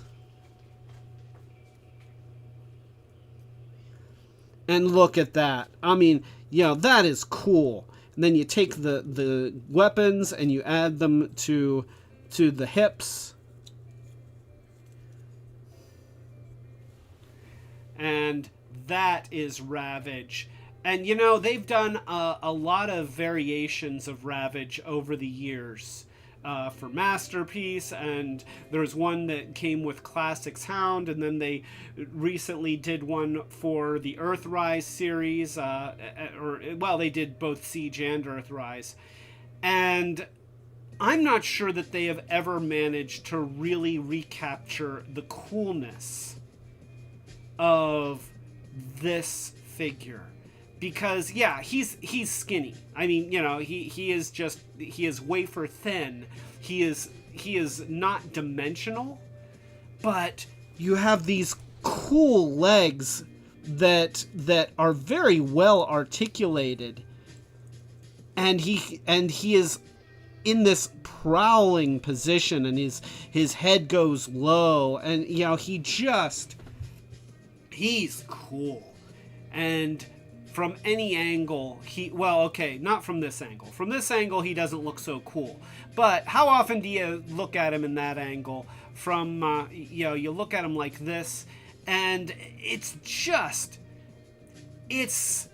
again, this is what made Transformers magic. Because you look at this, and it doesn't look like it turns into a rectangle. It just looks like a robot cat. And it's awesome. It's just awesome. Everything about it. And so, that is Ravage. Love Ravage. Everybody loves Ravage. And in some ways, it's really good that they didn't repaint him because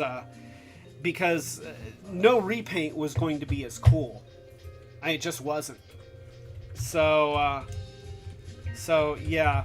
And so that was the core cast.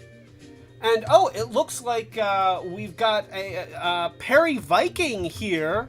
So Hasbro didn't design the characters until the third season. Characters in the first two seasons were from already existing lines from Japan. That's why there was no Transformer based on any VCR. And that's an excellent point.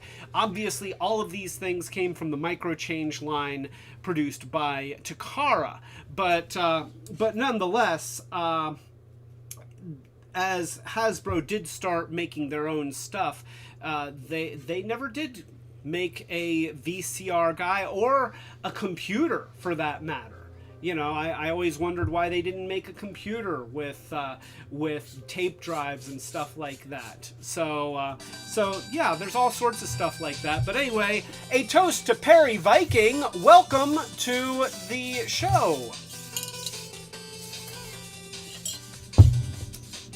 See, Retrobot waves.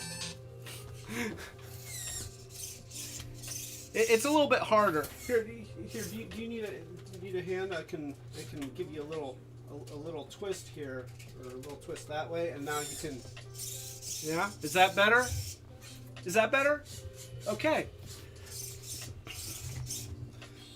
So that was the core cast of characters for the first several years.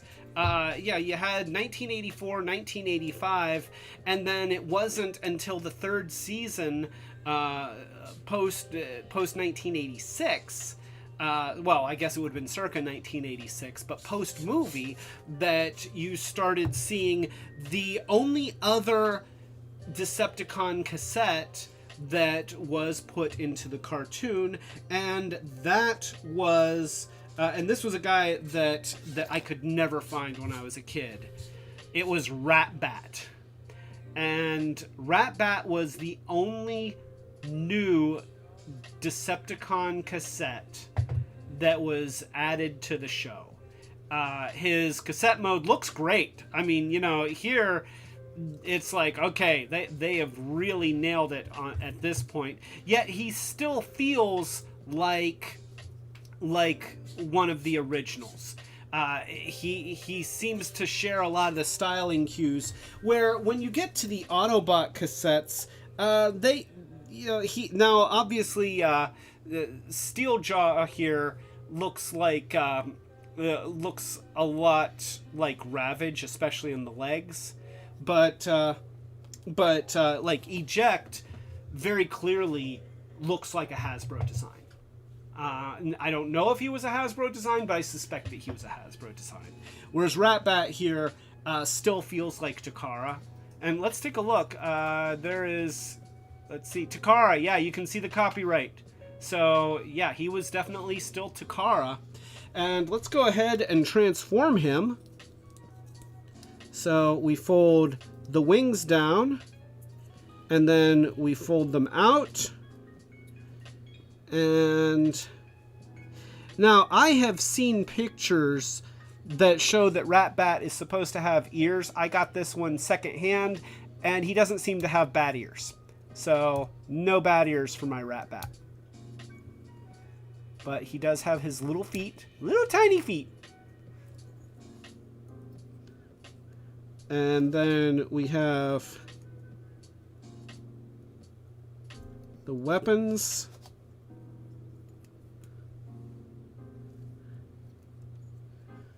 And, oh, he has these little claw thingies that come out of the wings, too.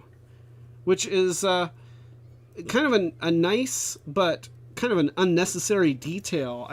I feel like if they had skipped that, he still would have looked very Bat-like. But, yeah, that is Rat-Bat. And, boy, I wanted him when I was a kid. Oh, my gosh. And especially in the Marvel comic book, he was leader of the Decepticons for a while. Shockwave got taken out by Fortress Maximus at a time when Rat-Bat, who in the comic book was like the energy auditor or something like that, and he was trying to hold Shockwave accountable for all of the energy that the Earth-based Decepticons are wasting on their missions. And then after Shockwave was presumably destroyed, of course he did return, then Rat-Bat took over as leader of the Earth-based Decepticons until Scorponok blasted him, I think in issue 50. So, you know, Decepticon leadership changed hands a lot in the Marvel comic book. That was just something. And you see his rub sign still works, which is very, very cool. But, yeah, that was... so you had Rat-Bat, and he pretty much got most of the airplay from, yeah, anytime they were showing a Decepticon cassette in Season 3. The other cassettes weren't gone, but they really weren't featured. So yeah, that is... yes, I commented on that. So, yeah, so I'm getting a message from my finger saying that he's missing his ears, but yes, he is missing his ears. So that means that he can't hear us talking about him, which also means that he would have a real hard time navigating. Yeah. So let's hope that the ears that he's missing are just cosmetic, not functional. We can hope.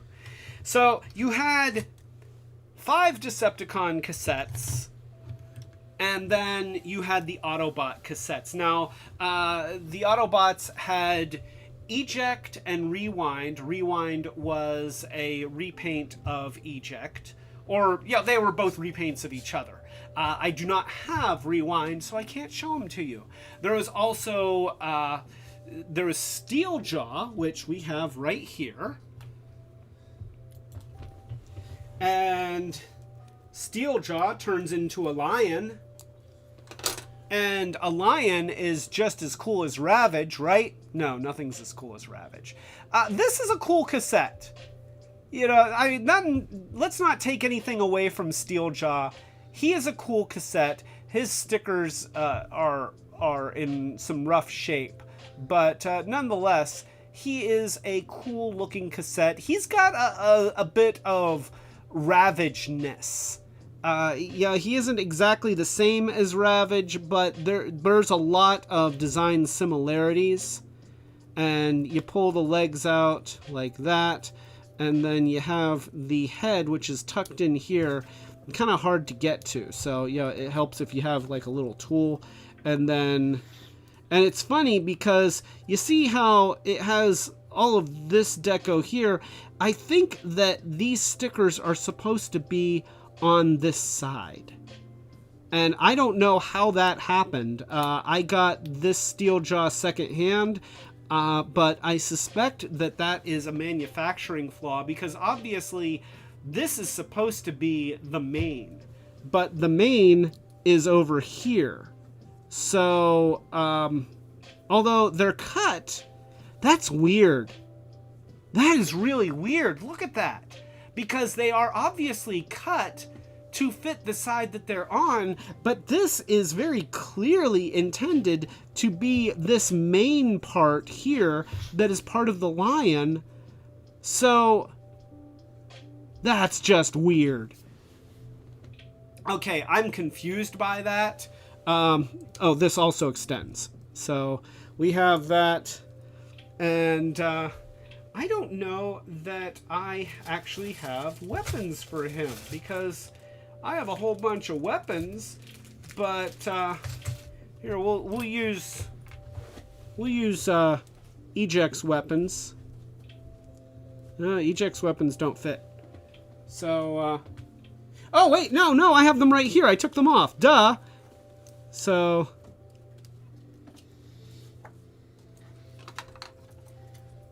there we go. Yeah. That's what happens when you have two adult beverages that are pretty large. So that is Steeljaw. He is a winged lion once you put the weapons on. And he is pretty cool. But let's be honest, is he as cool as Ravage? Nah. He's not as cool as Ravage. Sure, he's a lion, and lions are cool, but Ravage is still cooler.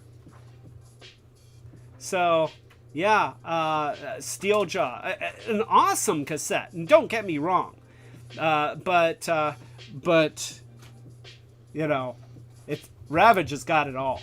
It's like, Steeljaw, go home. Sorry, but you know, it's all about Ravage. But the Autobots have to have some kind of a cat. It's good to have a cat. But you know, again, Steeljaw, he's not a sneaker. He's not gonna slink into the shadows and get a lot of intelligence or anything. He's gonna be on the battlefield, and he's gonna be shooting dudes and pouncing on them and biting and stuff like that. So yeah, that is Steeljaw. But you know, it is interesting about that label. That is crazy. What about Rewind? Oh, is that Rewind? That's weird, because I thought that so Eject is the blue one. Okay, so wait here, so I am being corrected here. So Rewind is the black one, and Eject is the blue one. I did not know that. So, thanks to Don's guide, we have it corrected. Also, I'm just going to throw out that if you look at the picture of Steeljaw, that is how that sticker was manufactured. But I think that they did it wrong. I feel like they made a mistake there. So, all right. So we have correction. You see, Don, I'm getting use out of your book because, like, I've got little notes in here and stuff. I love this, by the way. It's funny because Don has given me some fantastic presents over the years. He's much more thoughtful about presents than I am. I should probably feel bad about that. But I feel like that book is probably one of my favorites. Yeah. So, I don't know. He's given me some good shit over the years. He's, he's probably given me more stuff than I care to admit over the years. So, yeah.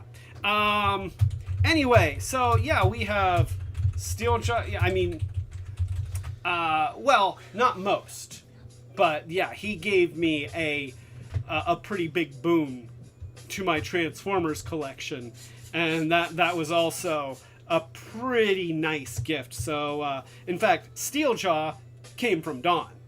So, just one of many that came from Don. So you had the Autobots had 4 cassettes. The Decepticons technically had 6.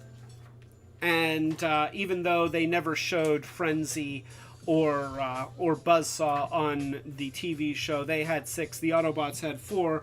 But even after the show was over, the Transformers toy line continued on, and cassettes were a staple. So we kept getting more cassettes. And so that is where the Autobots got these 2 cassettes. These are Grand Slam and Rain Dance. And I remember in the bios, it said that Rain Dance recorded video information and Grand Slam recorded audio information. And so between the 2 of them, you would get like the full thing, which was kind of a neat concept, but honestly, people had VCRs and they had both. That's the thing. VCR, like it records both, and I feel like if they wanted to still be producing cassettes like these, except update, do exactly what was it Joy that suggested a VCR? I think it was Joy. Yeah, make a VCR guy in Wave 3 and then still have him take the same cassettes. Problem solved. Osaka Jack says, I'm getting a message from my finger, they should have made a tape that switched sides like a double agent and called it mixtape. Oh my gosh! And that's 2 times that I have to say, that is like the most obvious. Okay, Osaka Jack, a toast to you. This has to happen. Like I need to kit bash this. I don't know how I'm going to put. Mark my words. I will kit bash a double agent cassette called Mixtape. It's gonna happen. It is gonna happen. You're hearing it here. Double agent kit bash called Mixtape. Yes, that is so much better than Traitor. I mean, punch and counterpunch isn't bad, but Traitor is that's. So, and I've said the magic word like 5 times now. So 1, 2, 3, 4, 5.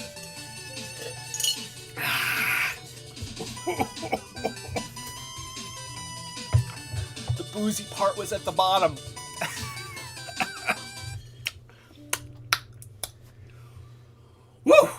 So,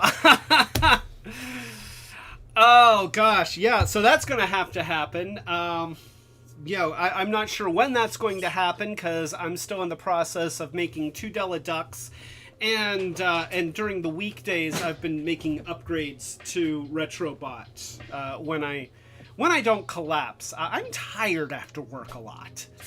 It just happens. So yeah. Getting back to Grand Slam and Rain Dance. So here we'll go back to them. So we have the, and once again, I'm just going to say that screen printing, or however they're doing the detailing on these, it's a step up. The detail may not be as nice as the detail on the foil stickers from the originals, but just having those nice flat tones that don't peel up at the edges, they really do look good. So, and that's something where the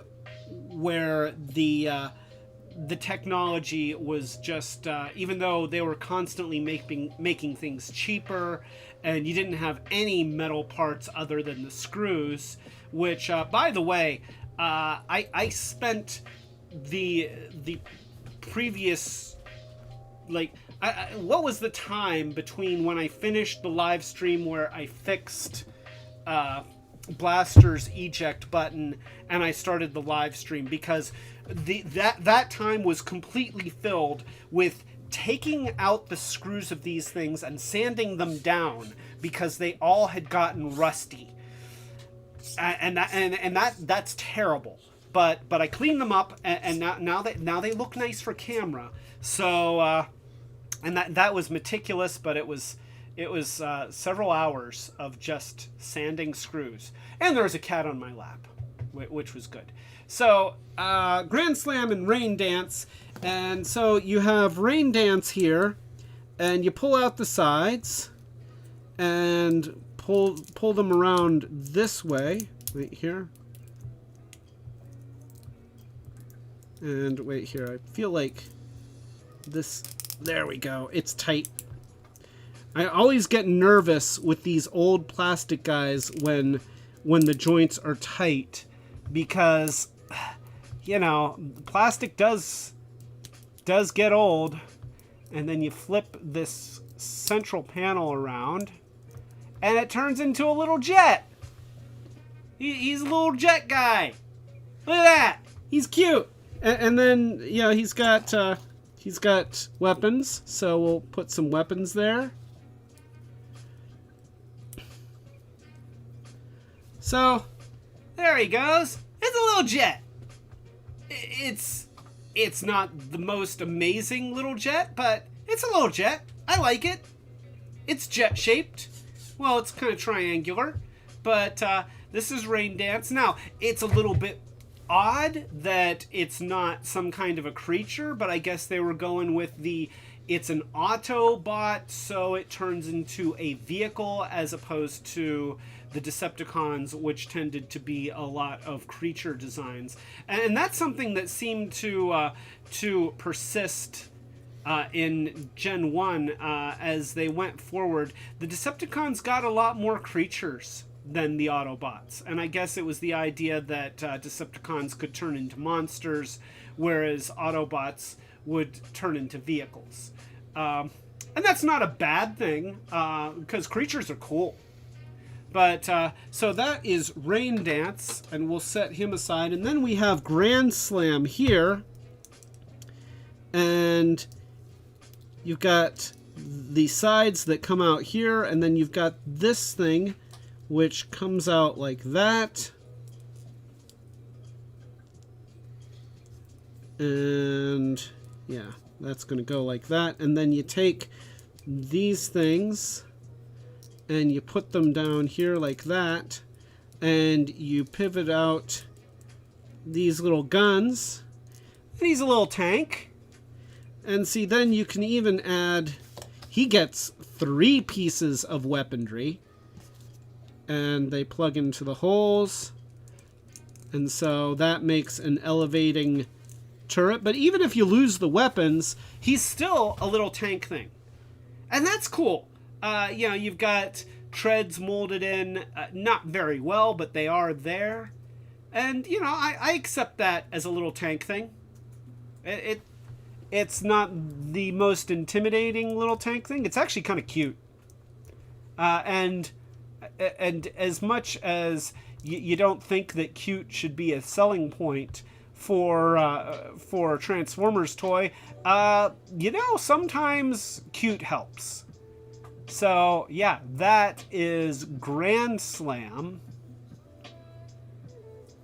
Pretty cool little guy. But these guys had an extra feature. Oh yes. Because when you took off the weapons and stuff, you could pull these around like this and pull some hands out here. You know where this is going.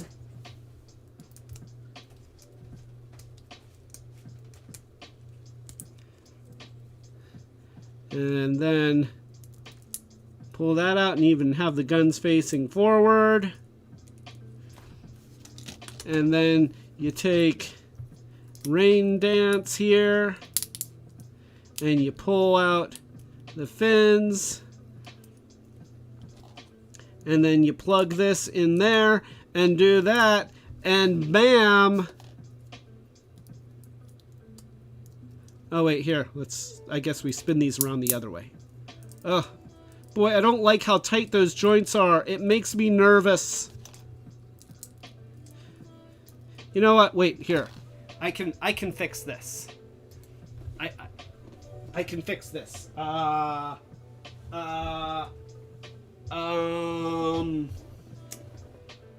have my can of silicone spray somewhere, and oh, my can of silicone spray.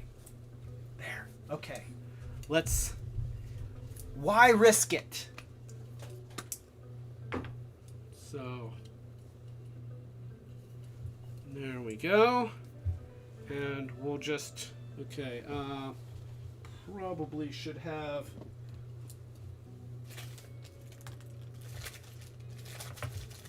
oh, perfect.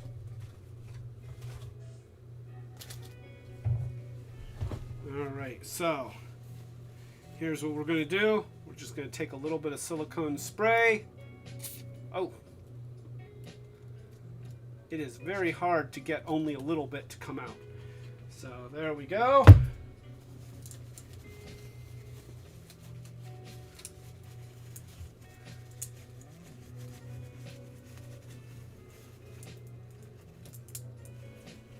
And huh?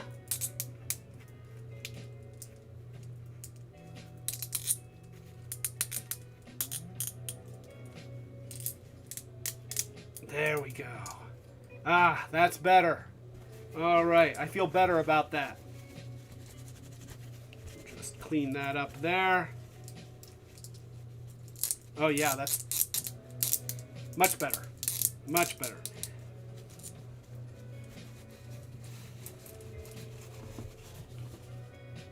Okay, so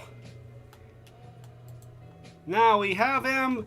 Grand Slam and Rain Dance becomes Slam Dance. And then we can take Rain Dance's little guns and we can put them here. And we can take Grand Slam's, let's see, how does this work? Actually, wait, no, we take Rain Dance's guns and we can plug them into the arms there.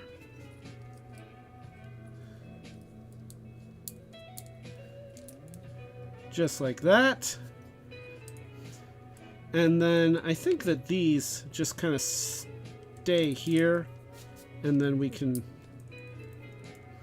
Actually, if we want to, we can do this.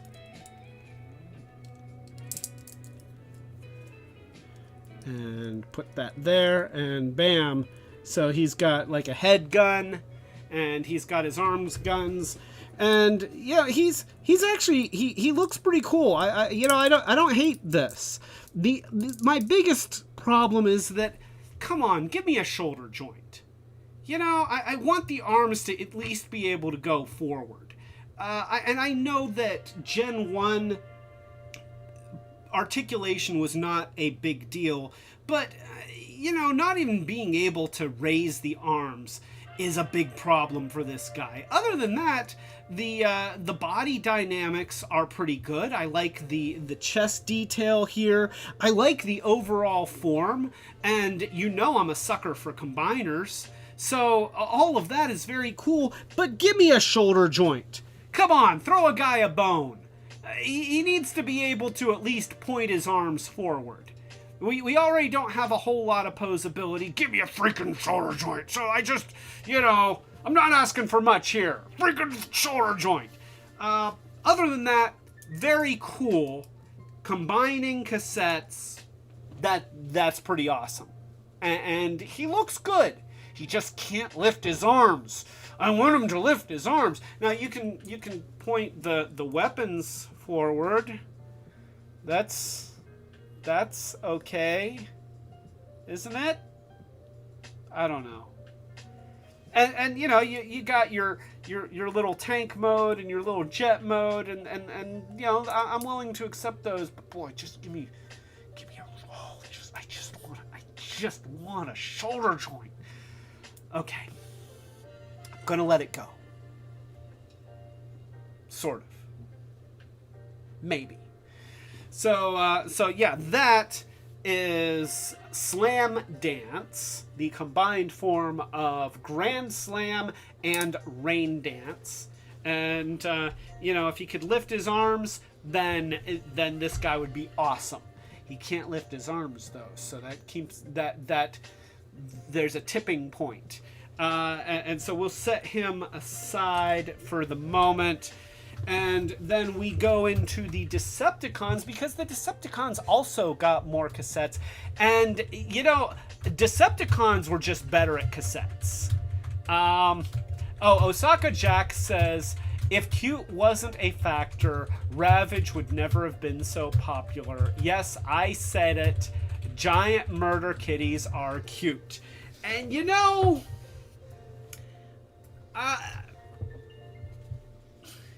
Ravage is cool looking.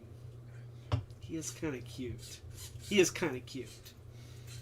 I had a cat, Simon, and he was black, and I wanted to make a Ravage costume for him to wear at Halloween. He would have hated it, but it would have been great. And at the time, we had two cats. We had one that was black, and that was Simon, and I wanted to dress him as Ravage. And then we had another that was a Manx that had no tail, and he was gray, and I wanted to dress him as an AT-AT. That would have been the best. I mean, you know, just and they would have hated me. They would have clawed my eyes out if I had done that. But I wanted to, and I guess the fact that I didn't makes me a good cat owner. So, yes, a toast to Osaka Jack for his words of wisdom and admitting that Ravage is kind of cute.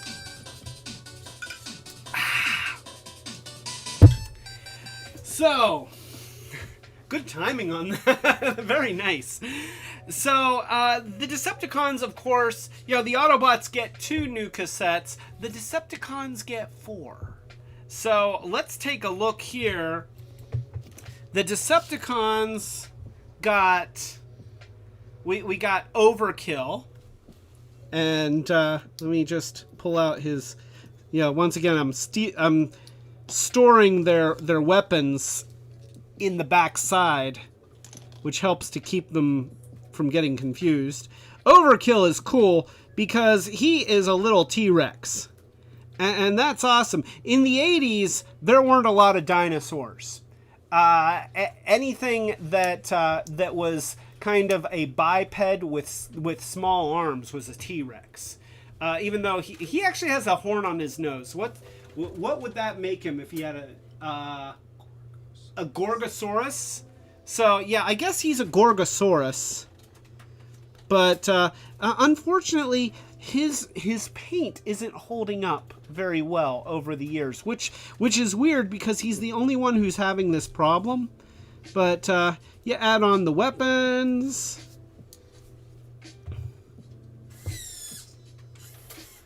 And there he goes. Now, what's great here is they actually gave him an opening mouth. And you know how I feel about, you know, if you're going to have a creature, like a little monster, it's great for it to have an opening mouth. That's important. So, Overkill is a Gorgosaurus. I don't know if they officially called him a Gorgosaurus, or if the designers knew that other dinosaurs existed, but the marketing guys just called him a T-Rex because the marketing people are marketing people, and they go into marketing because they don't know anything about dinosaurs. So, but nonetheless, that's Overkill, and I love Overkill. I mean, what a great concept. A cassette that turns into a dinosaur.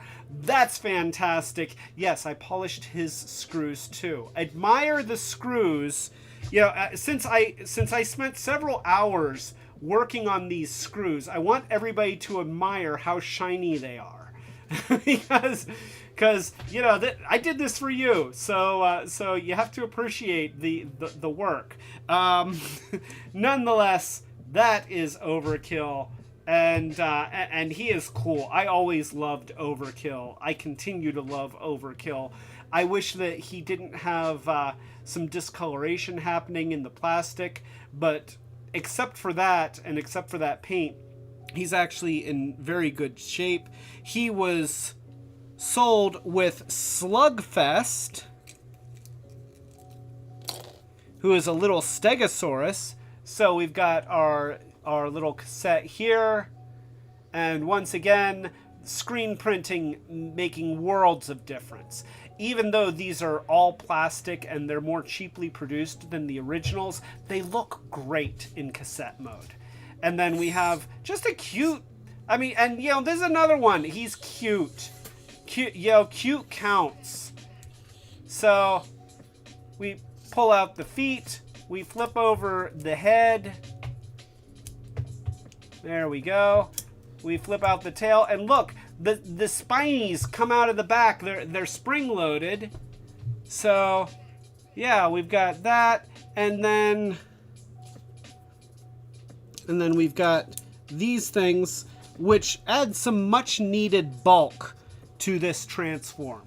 The guns are pretty much as big as he is, but they do make him look dimensional, which is really important.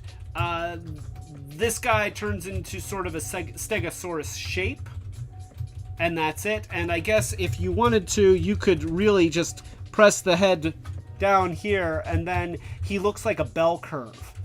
He is probably the only Transformer that turns into a bell curve, but there it is. But again, he definitely looks like what he's supposed to be. And especially after you add the admittedly huge weapons on the side, he doesn't look like he turns into a rectangle. So, you know, there's a lot of creativity, even at this late stage in the Transformers toy line, when the toy designs were suffering due to some rampant cheapening of everything. And just across the board making things as cheap as they possibly could, there were still some designs coming out that were kind of inspired and still very fun. And Slugfest is an example of a design that is still very, very fun. And I love the concept of this guy, and I wish that he had gotten a little bit of attention in media. I would love to see stories with these guys and see them interacting with the rest of the cassette army.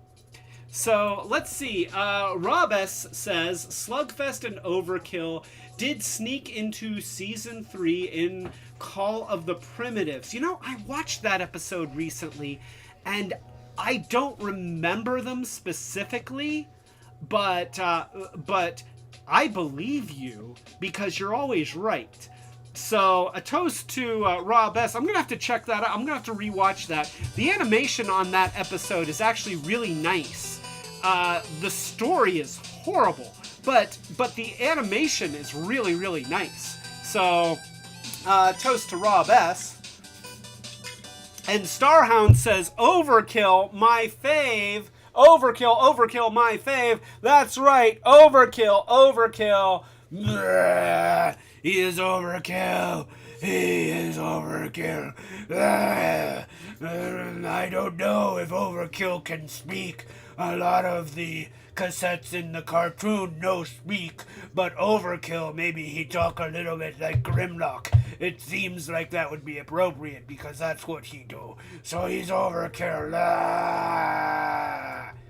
I don't know. I've had a lot of beverages tonight, and I think they're making me stupid. So let's see. So happy the Titan Master. He got the Titan Master remake, and I'm trying to remember. Oh, so I have. Okay, just so you know, I do have a version of the Titan Master remake that I didn't repaint, but that one is not as easily available as the Titan Master that I did repaint, and that is this one. So that is the Titan Master that I turned into part of my Power of the Primes Dinobots, and you know, it was Overkill, and now this one is Scrounge. Or no, this one is Scavenge. The one that he has a different Titan Master partner that doesn't have the teeth molded in. Scrounge is the one that actually has the proper Titan Master guy that does have the teeth molded in. But nonetheless, they're virtually identical, except, you know, with different little dudes. So yeah. Jessica Cheery says, those are really clever designs. Thank you. Well, I didn't do them, so I guess I don't say thank you. But, you know, actually, through time travel, it just turns out that I was one of the designers. I don't like to let people know, but yeah. No, yeah, these are cool. And I would have... Here's the thing, if they had kept making Decepticon cassettes, I would have kept buying Decepticon cassettes. I love the cassettes. It's kind of odd that I don't have Eject and Ramhorn, because those are the only Gen 1 cassettes that I am missing at this point.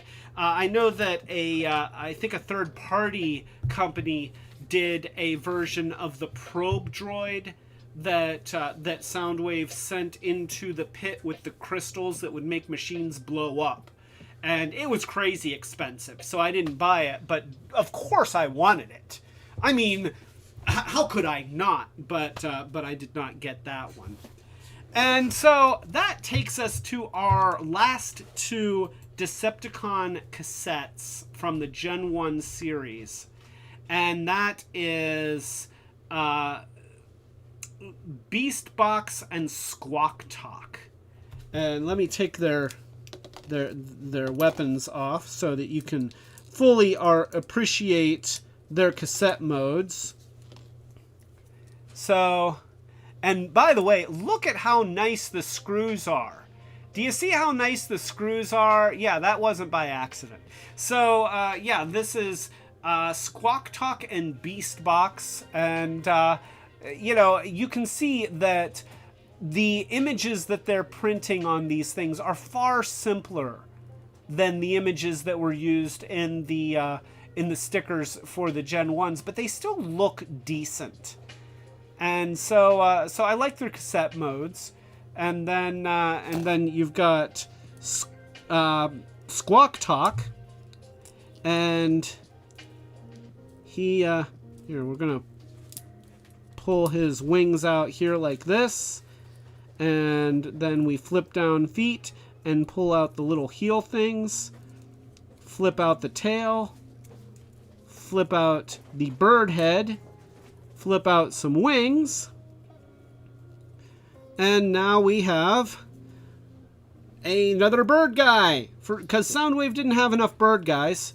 So he's got, but you know what, at this point, it's been a while since he's had a new bird partner. So yeah, there is Squawk Talk, and he's not a bad bird. Is he as cool as Laserbeak and Buzzsaw? I mean, let's compare. Honestly, he's got nothing on Laserbeak. He's not bad, but Laserbeak is more dimensional. He's just got a much cooler design. He looks more interesting. He's more dimensional. He's got bigger legs. He's got a more articulated head. He's just cooler looking. Not that there's anything wrong with Squawk Talk here. He's a perfectly serviceable bird, but you look at him and at this point, you're not thinking, oh wow, how does that become a cassette? It's like, oh, okay, that thing's pretty boxy. Yeah, I can see that turning into a box because it's got obvious hinges and everything is kind of squared off. It still works, but and no, this is so Osaka Jack says that's not a repaint of Rat Bat, but it looks inspired by it. And I pull Rat Bat up, and once again, Rat Bat still looks like a Takara design, whereas Squawk Talk looks like he wishes he were a Takara design. Let's check see if there's a copyright molded in here somewhere, because I feel like, oh wait, there. Let's take a look. So copyright.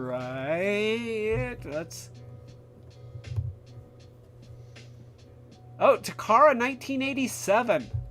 Huh. He doesn't look like a Takara design. He looks like Hasbro.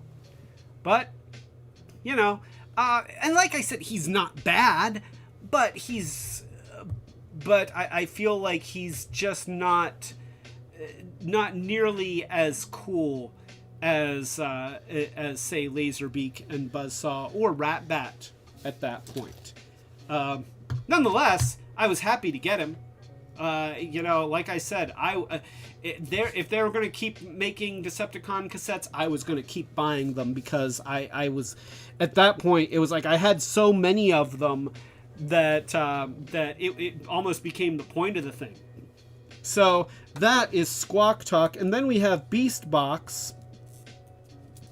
And so you flip the little monkey head forward, and you fold out the monkey legs and fold the feet forward, and then you reveal the little monkey hands. And so he's got he's a little monkey guy, and then you put his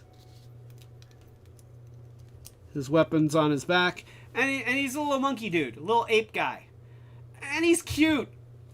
This is definitely one. He's cute. He is all kinds of cute. And this is one where he's actually a little bit dimensional.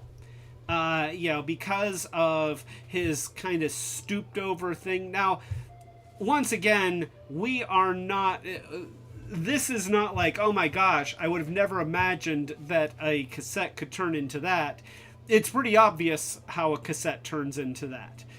The mystery is really not there, but nonetheless, he is a cute little guy, and that goes a long way. Now, of course, Oh, and now, no, not, oh, darn it. Mechagodzilla, how will we stop Mechagodzilla from eating Beast Box? Maybe if we throw him a sacrifice. Oh, I'll pick somebody completely at random. Here's Gen 1 Wheelie.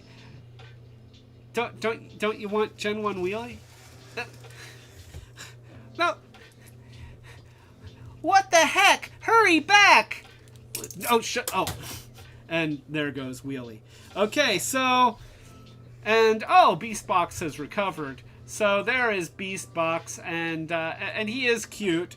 But, of course, with Squawk Talk and Beast Box, these guys were the Decepticon answer to Grand Slam and Rain Dance, which meant that if you transform, you flip in the head here, and you pull up, you extend the shoulders, and extend the arms, extend the shoulder, there we go. And then we take Squawk Talk, and we flip in the wings, and then we flip up the head, and it's really, really important that you flip up the head. Okay, I'm just going to tell you that it is super, super important that you flip up the head. Because if you don't flip up the head of the bird, then he's got, well, you know, he's got, let's just, he's got a little bit of something happening here between his legs, and so this always bothered me. This combined for me, you can see I added some black to the underside so that at least it visually makes it look like he has legs, but that is not a terribly impressive robot mode. Yeah, we can take the these and put them here, and you can kind of take these and put them here. So, and oh, and just in time for genital humor, Dawn is here. So a toast to Brick Woad. So, yeah, it is a little bit of Shockwave trigger. I mean, come on, Hasbro, how did you let that happen? Honestly, and that's just don't do that. Don't do that. Just don't do that. When I was younger, in fact, I think I still have it in my parts bin somewhere. I made a little chest piece because you look at this guy and his chest is super flat. And actually, the Beast Box part sits back a little bit. And so, you know, it doesn't look right. The legs don't look like legs. This is a bad transform. This is a bad robot mode. It is bad. His name is like Beast Talk or Beast Talk Squawk Box. Squawk Box is his name, I think. And yeah, he can do it, but you don't want to do this. You know, you don't Squawk Talk. His name is Squawk Talk and Beast Box. So his combined mode is Squawk Box. Yeah, Squawk Box, which is not a great name either.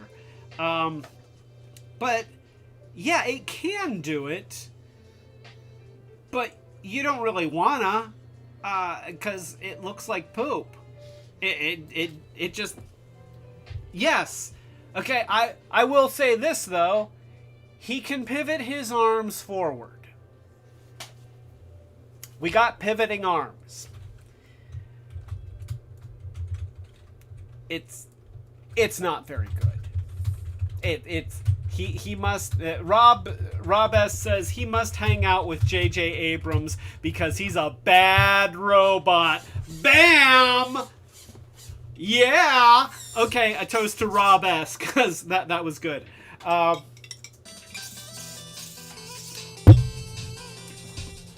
So that is the Gen 1 cassettes.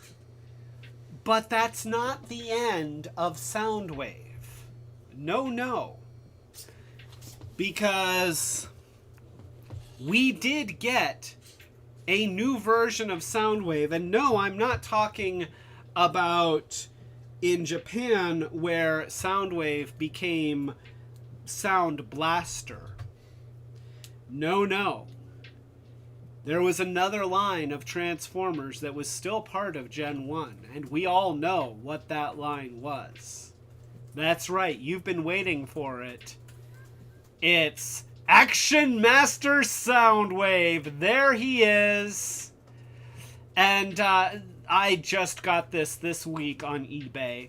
Because honestly, when you already have this Soundwave, then is there any need to buy this Soundwave? The only reason I can think of is if you're doing a live stream all about Soundwaves from Gen 1, and you want to be able to show. So, I did not get this when I was a kid. And, I didn't hate Action Masters. I've talked about this before. I actually got a lot of Action Masters. They were army filler guys, and they were cheap, and some of them were cool little figures. They were simplistic, and they pretty much completely abandoned the whole transforming thing. But they were cute. They were cute. And Machiavellic says, "Whoa, he looks surprisingly good." And yeah, he's not actually a bad little action figure. He's no worse than those what are those ones that look like old Kenner figures that are just action figures? Reaction. And they're done in the old Kenner style. He's Reaction before there was a Reaction, but that is Transformers Action Masters Soundwave. The one that I got was missing his partner wing thing. And so I have kind of taken the new Hasbro Selects wing thing and I've kind of put him in his hands. But yeah, he does not have his original wing thing, which is a shame. Nonetheless, as little action figures go that don't have nearly as much posability as the name Action Master would imply, he doesn't look bad. My biggest criticism is that his head is oversized. His head is too big. If they made the head like about 20% smaller, I think that it would look a lot better. And are you all right? Are you having? Oh, yes. Oh, so he was just saying, little, yeah. But can I have him back? No. Oh. So I guess you like. Oh.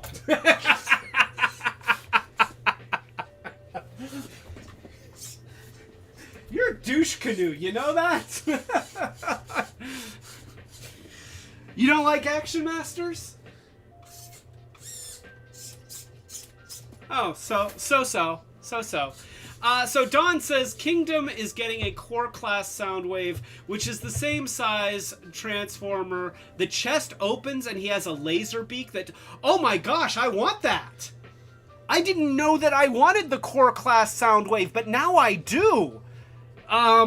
Yeah, so, okay.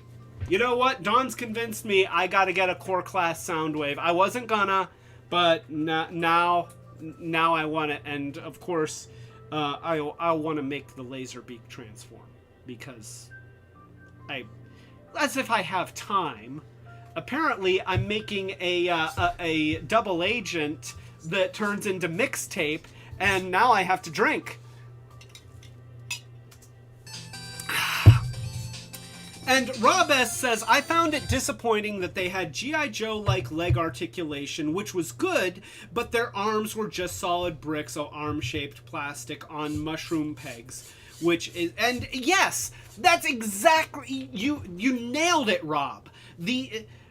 For something that's called Action Masters, okay, if you're going, and I understand they were thinking, okay, it's our action figure line, and we've been using Masters as our kind of thing ever since Head Masters and Target Masters, so now, and Power Masters, so if we're going to do action figures, we'll call them Action Masters. But here's the thing.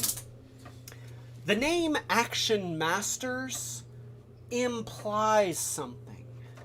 It implies really good articulation. And these had only better articulation than one of these. It was better articulation. It wasn't great articulation. And if you're going to call it Action Masters, you need great articulation. You need ball joints at the shoulders. You need to be able to lift that arm. You need elbows. Come on!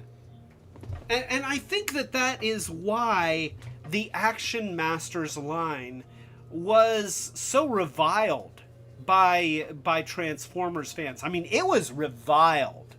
I remember the comics pages and, you know, the letters pages. You know, we didn't have the internet, but you know, yeah, we have, you know, we have the artwork, which, you know, admittedly, this illustration, it's not up to the quality that we were used to, but yes, there's a truck driving in space, but you know what? There, in those box art illustrations, there were all sorts of vehicles that were driving in space. Okay, so we can't fault them for that, but it's not as good as like the original Wave 1 and Wave 2 artwork. But I think that, you know, we didn't have the internet for people to rant on, but we did have letters pages. And people hated Action Masters. They hated them. Also, Tim Kangaroo is here, so everybody say hi to Tim Kangaroo. A toast to Tim Kangaroo.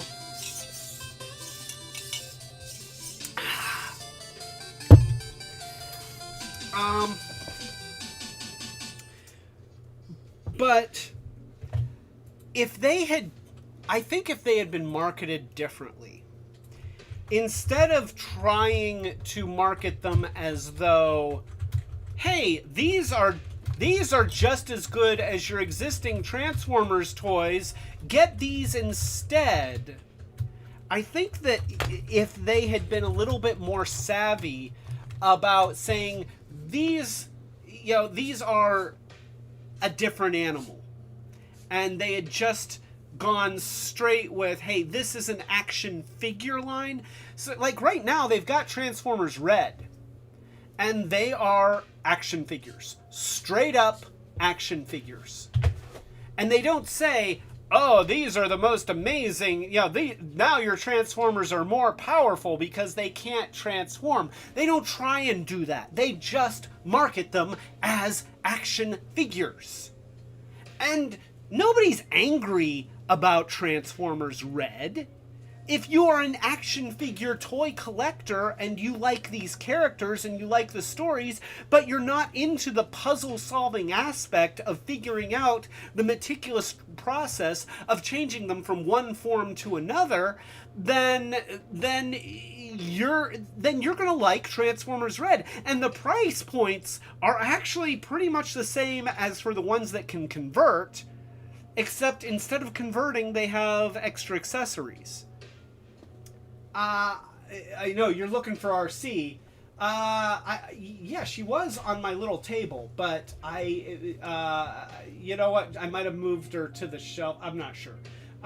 Yeah, so Monica got me a Transformers Red RC, and she's a good action figure, but I don't like her as much as any of my transforming RCs, because for me, I'm not as much of an action figure guy, and so many of the original versions of RC are already fully posable, but they also turn into a motorcycle.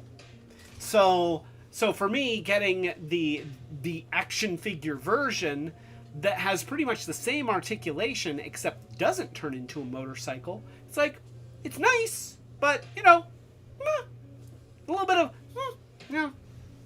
a that's so. Anyway, Don says that Soundwave has less articulation than the Gen 1 transforming toy. He has less arm articulation. This Soundwave can do that. He can do this. He can do that. Now his legs. Okay, his legs can do that. His legs can also do that. But I mean, honestly, does anybody really want to do that? Because that just don't seem right. And I realize that that's a very human perspective because our legs don't do that. But, effectively, this does not count as an articulation point. I'm just going to say that knee joint does not count as a knee joint because he can't use it as a knee joint. So, but yeah, definitely in his arms, he's got complete arm articulation. He can do more with his arms than 90% of the other Transformers toys, and I think that's another reason why Soundwave and Optimus Prime both were two of the most beloved Transformers, because not only were they iconic characters that had fantastic silhouettes and fantastic designs, but they were also very well articulated at the time. They both had arms that could do stuff, and you couldn't do that with most of the other toys. So you have him that can do this, and then you have this guy that he can do that. He can do that. He can do that. But where you get into the real articulation is being able to do stuff like this. He can move his legs around and get into dynamic poses and stuff like that, and he can having the G.I. Joe style legs really does give him a lot of posability that none of the other Gen 1 toys had at that time. They just didn't. And so I think that was the thinking, but they really needed to do something with the arms. Come on. Give us arms that give us elbows, give us shoulders. You can do it, Hasbro, but you didn't. You just didn't, because that was in the waning days of the Gen 1 line. And unfortunately, at that time, Hasbro didn't know how to handle the property. They just didn't. I think that the success actually caught them a little bit off guard. And the prevailing philosophy was keep doing what we've been doing, except do it cheaper. And they were losing fans. People were outgrowing their interest in the toys, and they weren't making anything to bring in new interest. They weren't doing anything that would capture younger audiences and make them into new Transformers fans. Nowadays, Hasbro knows their stuff. They are refreshing the line every few years. And they'll have an overarching line that goes for a few years at a time, and then there'll be sublines, usually one for each new year, but they'll all be part of a thing that will pretty much be an entity for about 3 or 4 years. And by that time, the kids that they got in those first years will have grown out of it 4 years later, but by then they're starting over, and they're trying to appeal to a new group of kids. And they're sticking to a smaller cast of core characters, and then cycling through other lesser known characters and new characters, and injecting characters that can kind of hopefully rise to stardom. And by the way, Grayscale is here, so a toast to Grayscale. He says, howdy everyone, howdy Grayscale. So that is Action Master Soundwave, and I don't hate Action Master Soundwave, but you know, I don't regret that I waited 40 years before buying him. So that brings us to, of course, one that I did get, and I'm trying to remember if I had my blaster at the time that I got this one. But, of course, I also got Action Master Blaster. And that's just fun to say. He doesn't look good. He just, his head looks funny, and it looks large on his body. I mean, it's not a bad sculpt, but he's kind of cartoony. I like that he has a jetpack. So yeah, you got these wings there, and then it becomes a gun, but it's an awkward gun. So it's better to just leave it as a jetpack that has a gun that pops out, and now he can fly around and be a. And he's got his gun. I don't even know if this is the right gun. I've got a whole bunch of these Action Master guns. It looks like it may be the right gun. So, these guns are intended to go on to the end of the part that pops out. So I'll show this, but you never want to do it. So, that's what you're supposed to do. That's ridiculous. That doesn't look good at all. And so I never did that because that just doesn't work. That doesn't make it cooler. Even if you do something like this, even that is better. So there you have Action Master Blaster, which is fun to say. And Tim Kangaroo says, "Go faster, Action Master Blaster!" What a disaster! See, what a disaster! What a disaster! It's Action Master Blaster. Oh, he's going faster. It's I feel like a bastard. Action Master Blaster. So that is Action Master Blaster. And in Japan, Blaster and Soundwave had a longer life than they did in America. We had Soundwave getting repainted and slightly retooled with a larger cassette door so that he could hold 2 cassettes rather than just one, and he was done in black, and he was called Sound Blaster, which I feel like Blaster should have been able to file some kind of a trademark infringement suit, right? So Blaster, of course, got the same treatment. He was recolored in blue and called Twincast, and this is Twincast. This is robotic radio. It says so on his crotch. So,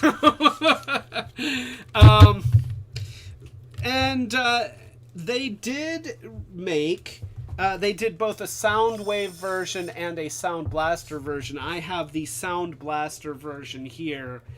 This, or not Sound Blaster, yeah, the Sound Blaster. This is an actual working MP3 player. And it is made as Sound Blaster. It does not have an internal speaker, which I feel like that's a significant omission. He should have a little internal speaker. He has an SD card reader, which goes right in there, and then there's a headphone jack right there, and so yeah, he looks great. I mean, he's little. He's got functioning buttons on front. And he transforms. So here, let's pull his arms out here, just like that, and then we'll pull the legs out,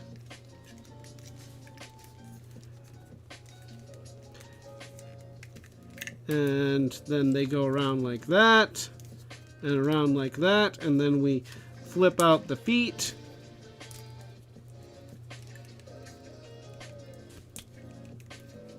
And then he's also got little heel things. Now, what they have done, which I approve of, is since his transform is very, very similar to the original Soundwave, they've just put a swivel in here so that those backwards knee joints, now his legs swivel around so that they become front knee joints. And that works great.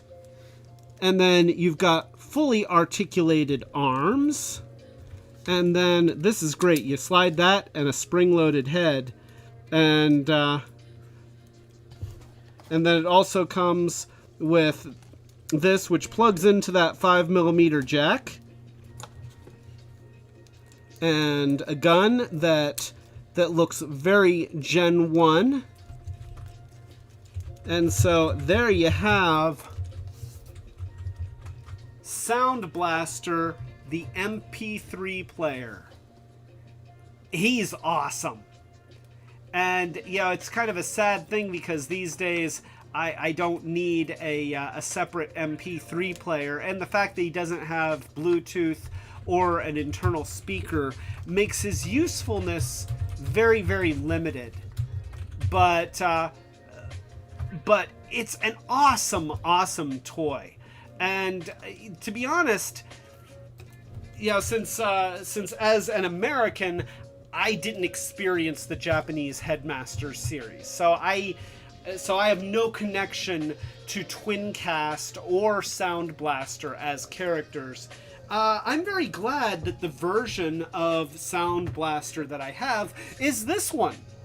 It's a great upgrade because it's fully posable and it looks great.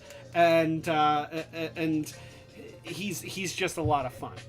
So that brings us, I know, that's a lot of Soundwave and Blaster and radio guys. And here's the thing, this is just part one, because of course Hasbro has been trying with varying degrees of success to bring Soundwave back and modernize him for years. So there's a lot of different versions of Soundwave, and we're going to be looking at all of them in this continuing series about Soundwave and, you know, Blaster 2. So that's it. I hope that you enjoyed this retrospective on Soundwave and, oh, by the way, Blaster 2. So thank you so much for watching. I really appreciate it, and you know, all of you guys coming into the chat and throwing in comments and giving out little factoids and stuff like that. I love it, love it, love it. Thank you so much. You guys make these live streams so much better than they would be otherwise. So for those who don't already know, we are a small channel. So if you haven't already and you had a good time, of course, please like and the thumbs up thing and subscribe if you haven't already subscribed. Click the notification bell so that you know when we're doing new stuff. Like, for example, we've got our short circuits videos, which we try to do at least a couple of those throughout the week, sometimes more, sometimes less. And of course, we do our live streams every Friday at 8 o'clock Eastern United States time, whether they're on daylight savings crap or not. Google will tell you. Google has the answers. And so, with that being said, let's toast everyone in the chat and wish everyone a good night. A toast to you, Rob S. Thank you so much. A toast to Joy. A toast to Starhound. A toast to Machiavellic. A toast to Collini. A toast to Mike and Asher. Asher, if you're still up, a toast to you, pal. A toast to Chris Remley. Always a pleasure seeing you, Chris. A toast to Connie, Lyrics, Cadence, and Nathan. I miss you guys. I want to be able to hang out. It's going to happen soon. I promise. A toast to Ty Guy. A toast to Jessica Cheery. Actually, Jessica, you get 2, and so does Joy, and so does Machiavellic, because you guys were on my earlier live stream when I was fixing Blaster. So, an extra toast to all 3 of you. A toast to Osaka Jack. A toast to Perry Viking. Thank you for joining us, Perry. A toast to Dawn. Dawn, for all your toys that you have donated, for all your support, and just for putting up with us. Dawn will get that joke. A toast to Tim Kangaroo. A toast to Grayscale. And of course, a toast to Monica and to Retrobot, pal.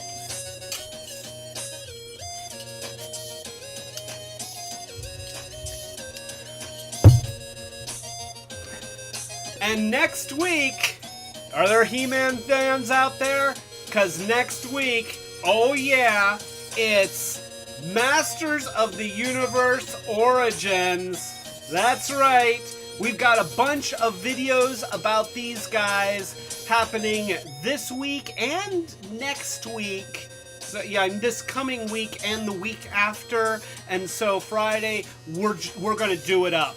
We're doing Masters of the Universe Origins. It's going to be amazing. So, thank you so much for watching. This has been great. I will see all of you next week, if not sooner. So, this is Clay telling you to keep it retro bot. Because his name is Retro Bot. And he's a bot. And he's made out of retro stuff, which makes him Retro Bot, and we feed him nostalgia. Don't ask how that works. It's science. It's really scientific. Very scientific. Because nostalgia is something that you can eat if you're an alien. He's sort of an alien, even though I built him. There's a backstory. We'll get to it someday.